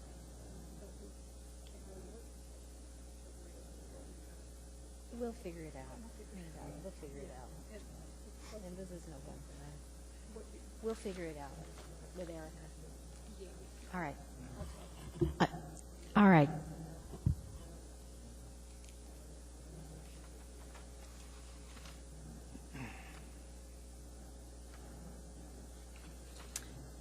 Bruce. Yeah, I was contacted by Sally, that is the consultant working with the Commission on the revision of Title 21, and the issue has come up about the comprehensive plan vis-a-vis specific design standards. And what has happened apparently is that Debbie, I'm going to mispronounce the last name, Osiander, made a recommendation that is my understanding that was generally similar to ours, that is the Planning Commission's, to the municipal attorney. And our recommendation is actually kind of simple. It basically says that the comprehensive plan should guide in discretionary actions like rezoning, conditional uses, and subdivisions, but that the AMC should govern as it relates to design aspects. And so the construction project should be guided by Title 21, should be guided by the comprehensive plan. Somewhat simple, right? That never happened. Okay. So what she got back is a document that is attached, well, there are 2 pages to this thing right here. The second page is what she got back from the attorney. And that was given to Sally and Connie, and that in turn was given to me. And you guys asked me to take a look at it. Is that right so far, Connie? Yes, okay. that is correct. Right. So what Sally and I did is look at this, the 2 of them, conflict with comprehensive plan and implementation conformity to plans. And, you know, when you read something inside code, you're never quite sure that the attorney is interpreting it the same way that you are and vice versa.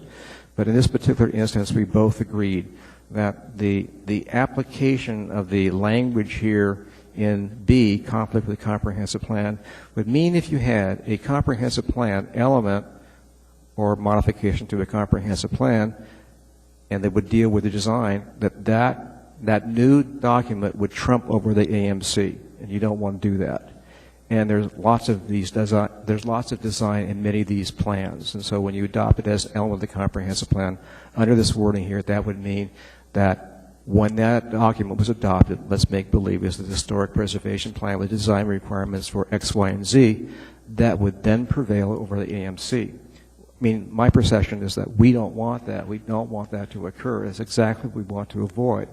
So what we did is we turned back to the first page, and what we tried to operate under is the basic premise that the attorney is probably, the municipal attorney is probably not going to want to change that much. That tends to be our perception in any event. And so what we try to do is work with their wording to the extent possible and yet get something across that still made sense. So the wording is a little bit different. It says the specific design and development standards that are in Title 21 implement the general goals, policy, recommendations, including applicable maps of the comprehensive plan. The reason we worded that way is because that's what you find inside Alaska statute. That's the actual wording at a statute. It includes including maps. That's the actual wording again. But that's important because we tend to miss that when we talk about the comprehensive plan. So it says where conditions and so forth and so on. That's all the same, unless amendments to the comprehensive plan or its elements specifically amend the provisions of this title. So what that does is that you can amend, you can have a plan amend the AMC, but it has to do so in the adoption of the plan. So the result of this is to make the AMC current with the comprehensive plan and vice versa. The adopting ordinance actually has language that amends the code. That's correct. Yeah. That is correct. And so you don't have inconsistency between the two, you have congruency between the two. And this is done. I mean, done all the time as a matter of fact. It's just not done really that often in the municipality.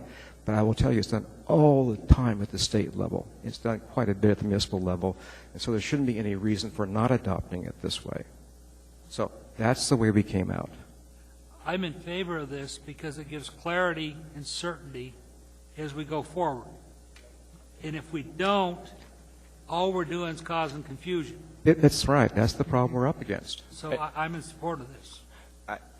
I agree. I think you do have to sort of contemplate things like, comes out of the comprehensive plan, amend the code to allow more solar panels and wind turbines and things like that. Something that's a complicated ordinance that is going to come after. But there it's clear, too. It's telling the municipality, I guess it's clear, right? It's saying we want this stuff, but we don't really have the code provisions that have this stuff, so we're not done until we've checked off that implementation act. My point is there's some things, otherwise you'd never get through it, right? You'd have an adopting ordinance that was so long and involved on some of that stuff that you'd never get through it. So you're going to have it both ways. You're going to have the adoption of the comp plan element that actually changes the code, and then you're going to have more complicated code amendments that also have to come later just because they warrant their own process. It's actually done both ways. Yeah. It's done like directly inside the plan itself, there's adopting sections when it's not overly complicated, although I've seen 6 or 7 pages of ordinance inside that. Or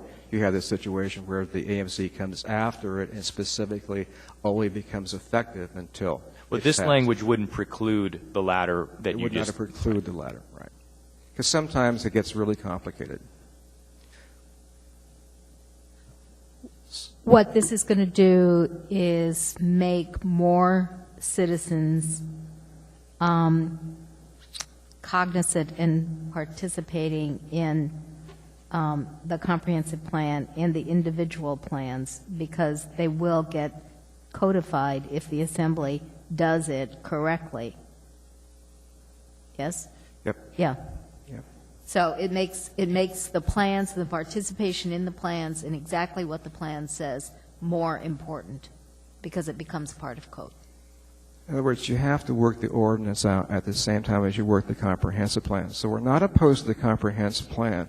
What we're opposed to is the comprehensive plan without the concurrent AMC amendments. I want to use the example that Peter brought up tonight of a plan that I hadn't gone through completely, but the historic preservation plan, and 25 pages of implementation items, including creating design standards and all that kind of stuff. I don't think it's worthwhile in that instance to hold a plan up until you've figured out all that stuff. I mean, I agree with this language, but I think that there are complicated processes that, I mean, some of that stuff, if it ever happens, right, it's going to be a neighborhood that decides it wants to be a district, and I mean, it's so far down the road that if you make everything hinge on actually codifying that, you'll never adopt it. So I still think that there needs to be this recognition that some of this stuff. Can you imagine you didn't pass the comp plan until you actually amended Title 21? We'd have neither a code nor a comp plan. We'd have nothing. But it's simple. All you have to do is say, and the design aspects of this portion of the comprehensive plan are not effective until the ordinance is passed. No, agreed. Yep. That does it. Yep. Totally with you. So I think it would be appropriate. Commissioner Hickel.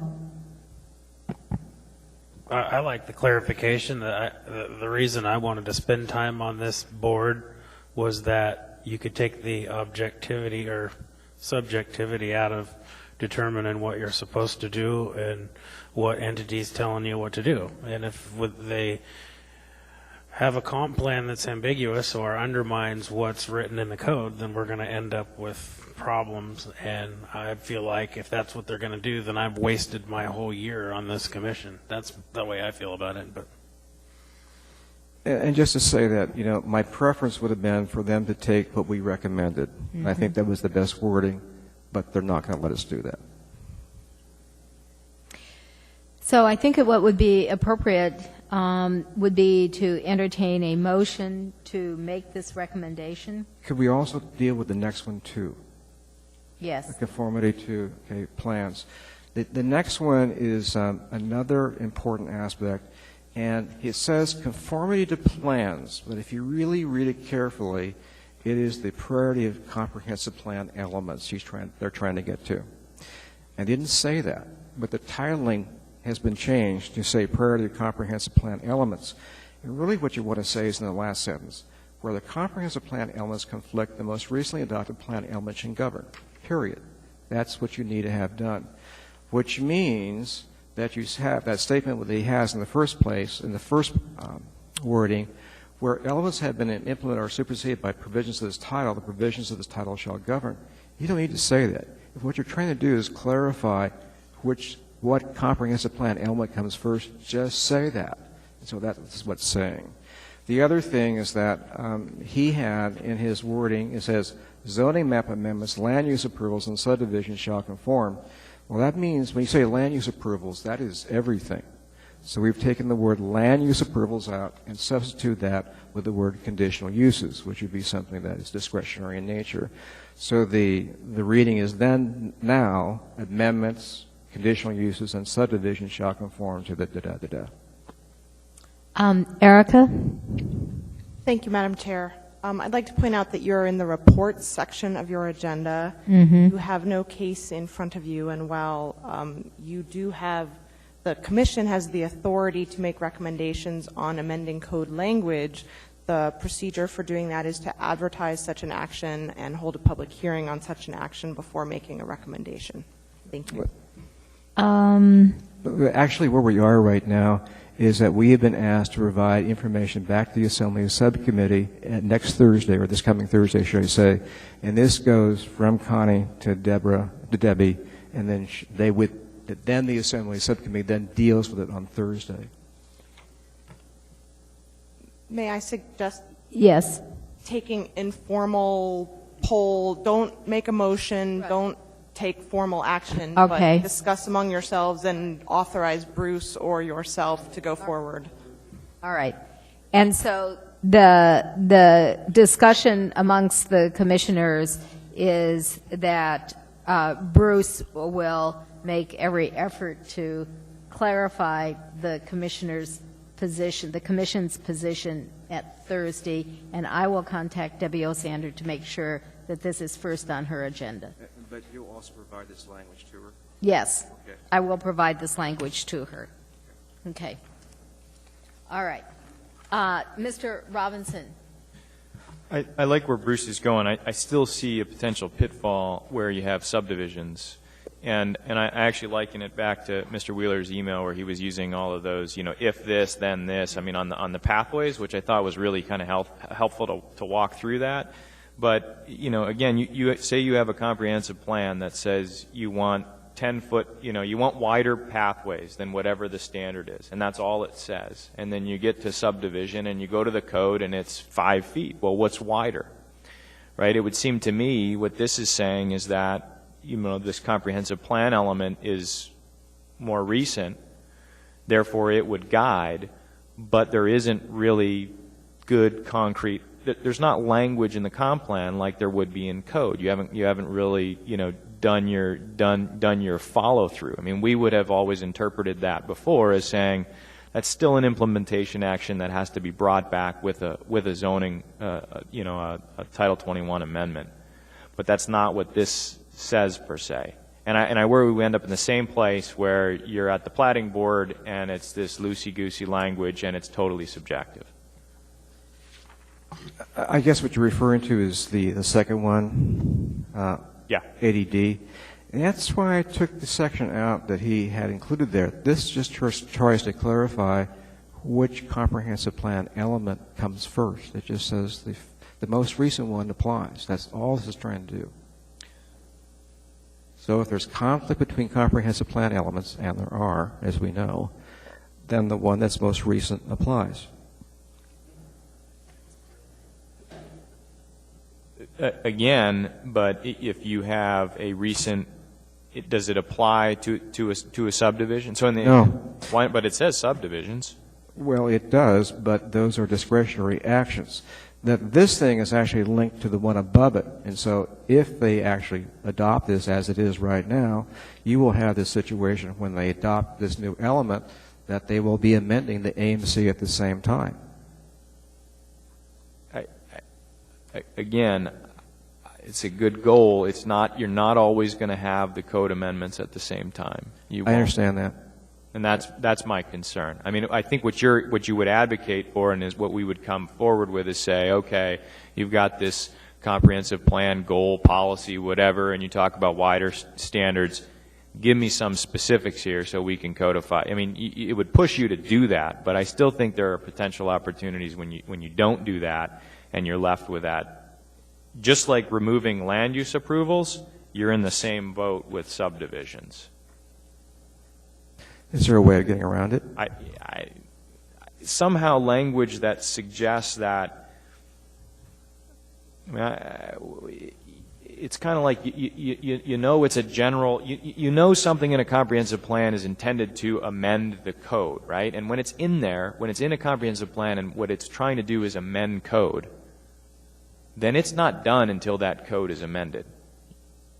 Well, the code is not done until the code's amended, but the comprehensive plan is done. Exactly, but right. but on I get it for conditional use, I get it for zoning map amendments, but I don't get it for design guidelines, subdivision requirements, specific things that really have more concrete requirements in the code.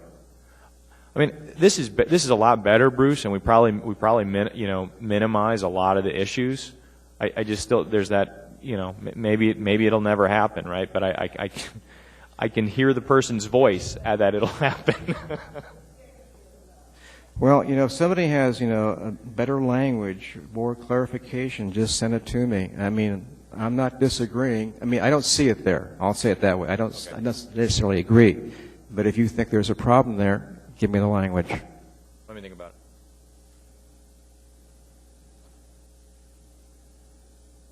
This is one of the most important decisions that, or recommendation that this commission is going to make to the Assembly regarding all of the Title 21 rewrite. It is, in my opinion, only probably going to be settled at the state Supreme Court level by some individual who feels he's been harmed. Well, I mean, Connie, you mentioned about wanting to sort of get through, paying more attention to the comprehensive plan and all that. I mean, right. I agree with that. The other side that I feel like the municipality doesn't always do a good job with is, and maybe it's because you got 25 pages of implementation actions, but you've got these steps, and it takes you 10 years to check off the list, and in the meantime, things have changed, and so it also forces you to try to think about, if it in fact delays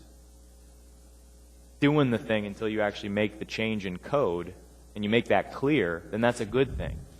And if it's important, you'll go back and do it. You'll prioritize it. You'll put it up on top of the planning department's. But, I mean, let's go back to the historic preservation plan. Let's make believe it has design requirements, which it probably will, right? Yeah. Okay. No, it won't. It won't. We'll have no design. It won't have them. It won't have them as though they'd be codified. It'll have some loose outlines. It'll have the historical basis. Okay. Right?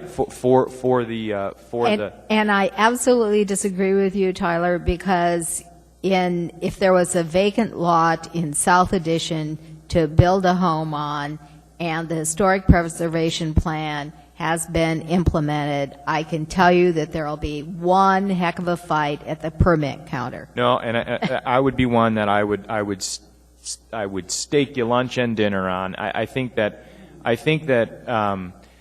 in Seattle,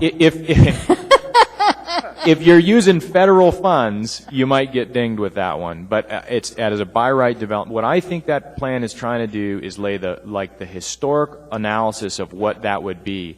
But you heard it. You got a long way to go on designing process, code, design guidelines. That's got a long way to go. That's the challenge. Is I can't imagine going forward with 4 different areas of town. I mean, that's going to take years to do that. Who's going to lead that charge? And what's going to happen in the interim once you have that plan that has been put into place? Well, and it takes precedence. If you have a rezone or a conditional use, I suspect we could heap some sort of vague, very difficult to follow requirement on you. In the meantime, I think that the policy and the municipality standpoint would be until it's actually codified, you don't have design guidelines. I don't know how you can regulate at the building permit if you don't have concrete code guidelines. None of it, you couldn't do it. Probably in the building permit. I think maybe we should have Sharon Walsh be part of this conversation then.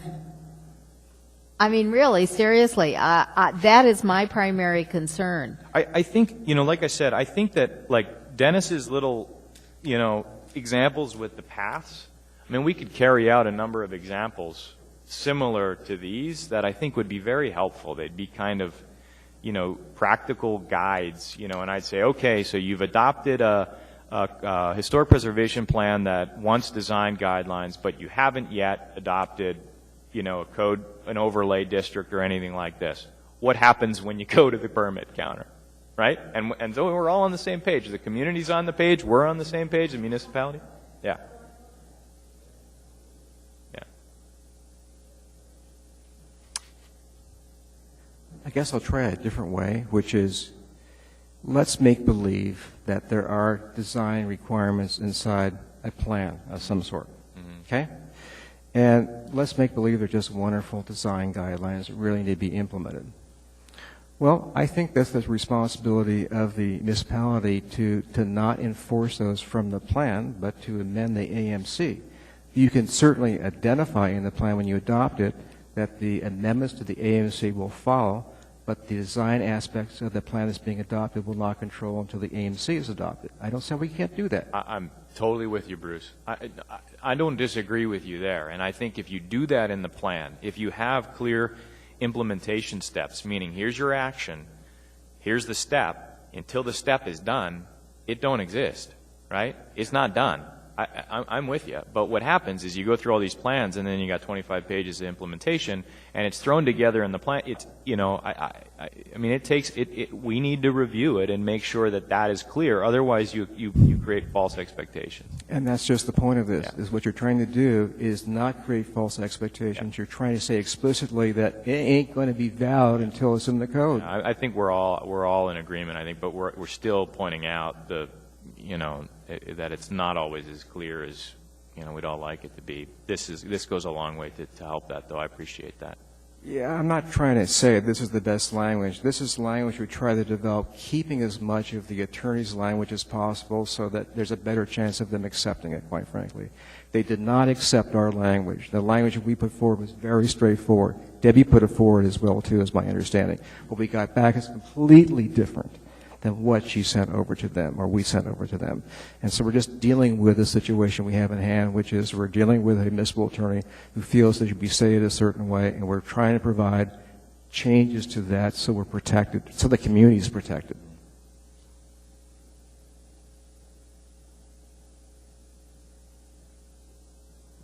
I would entertain a motion for adjournment. Thank you, Mr. Parks and Mr. Hickle. Thank you very much.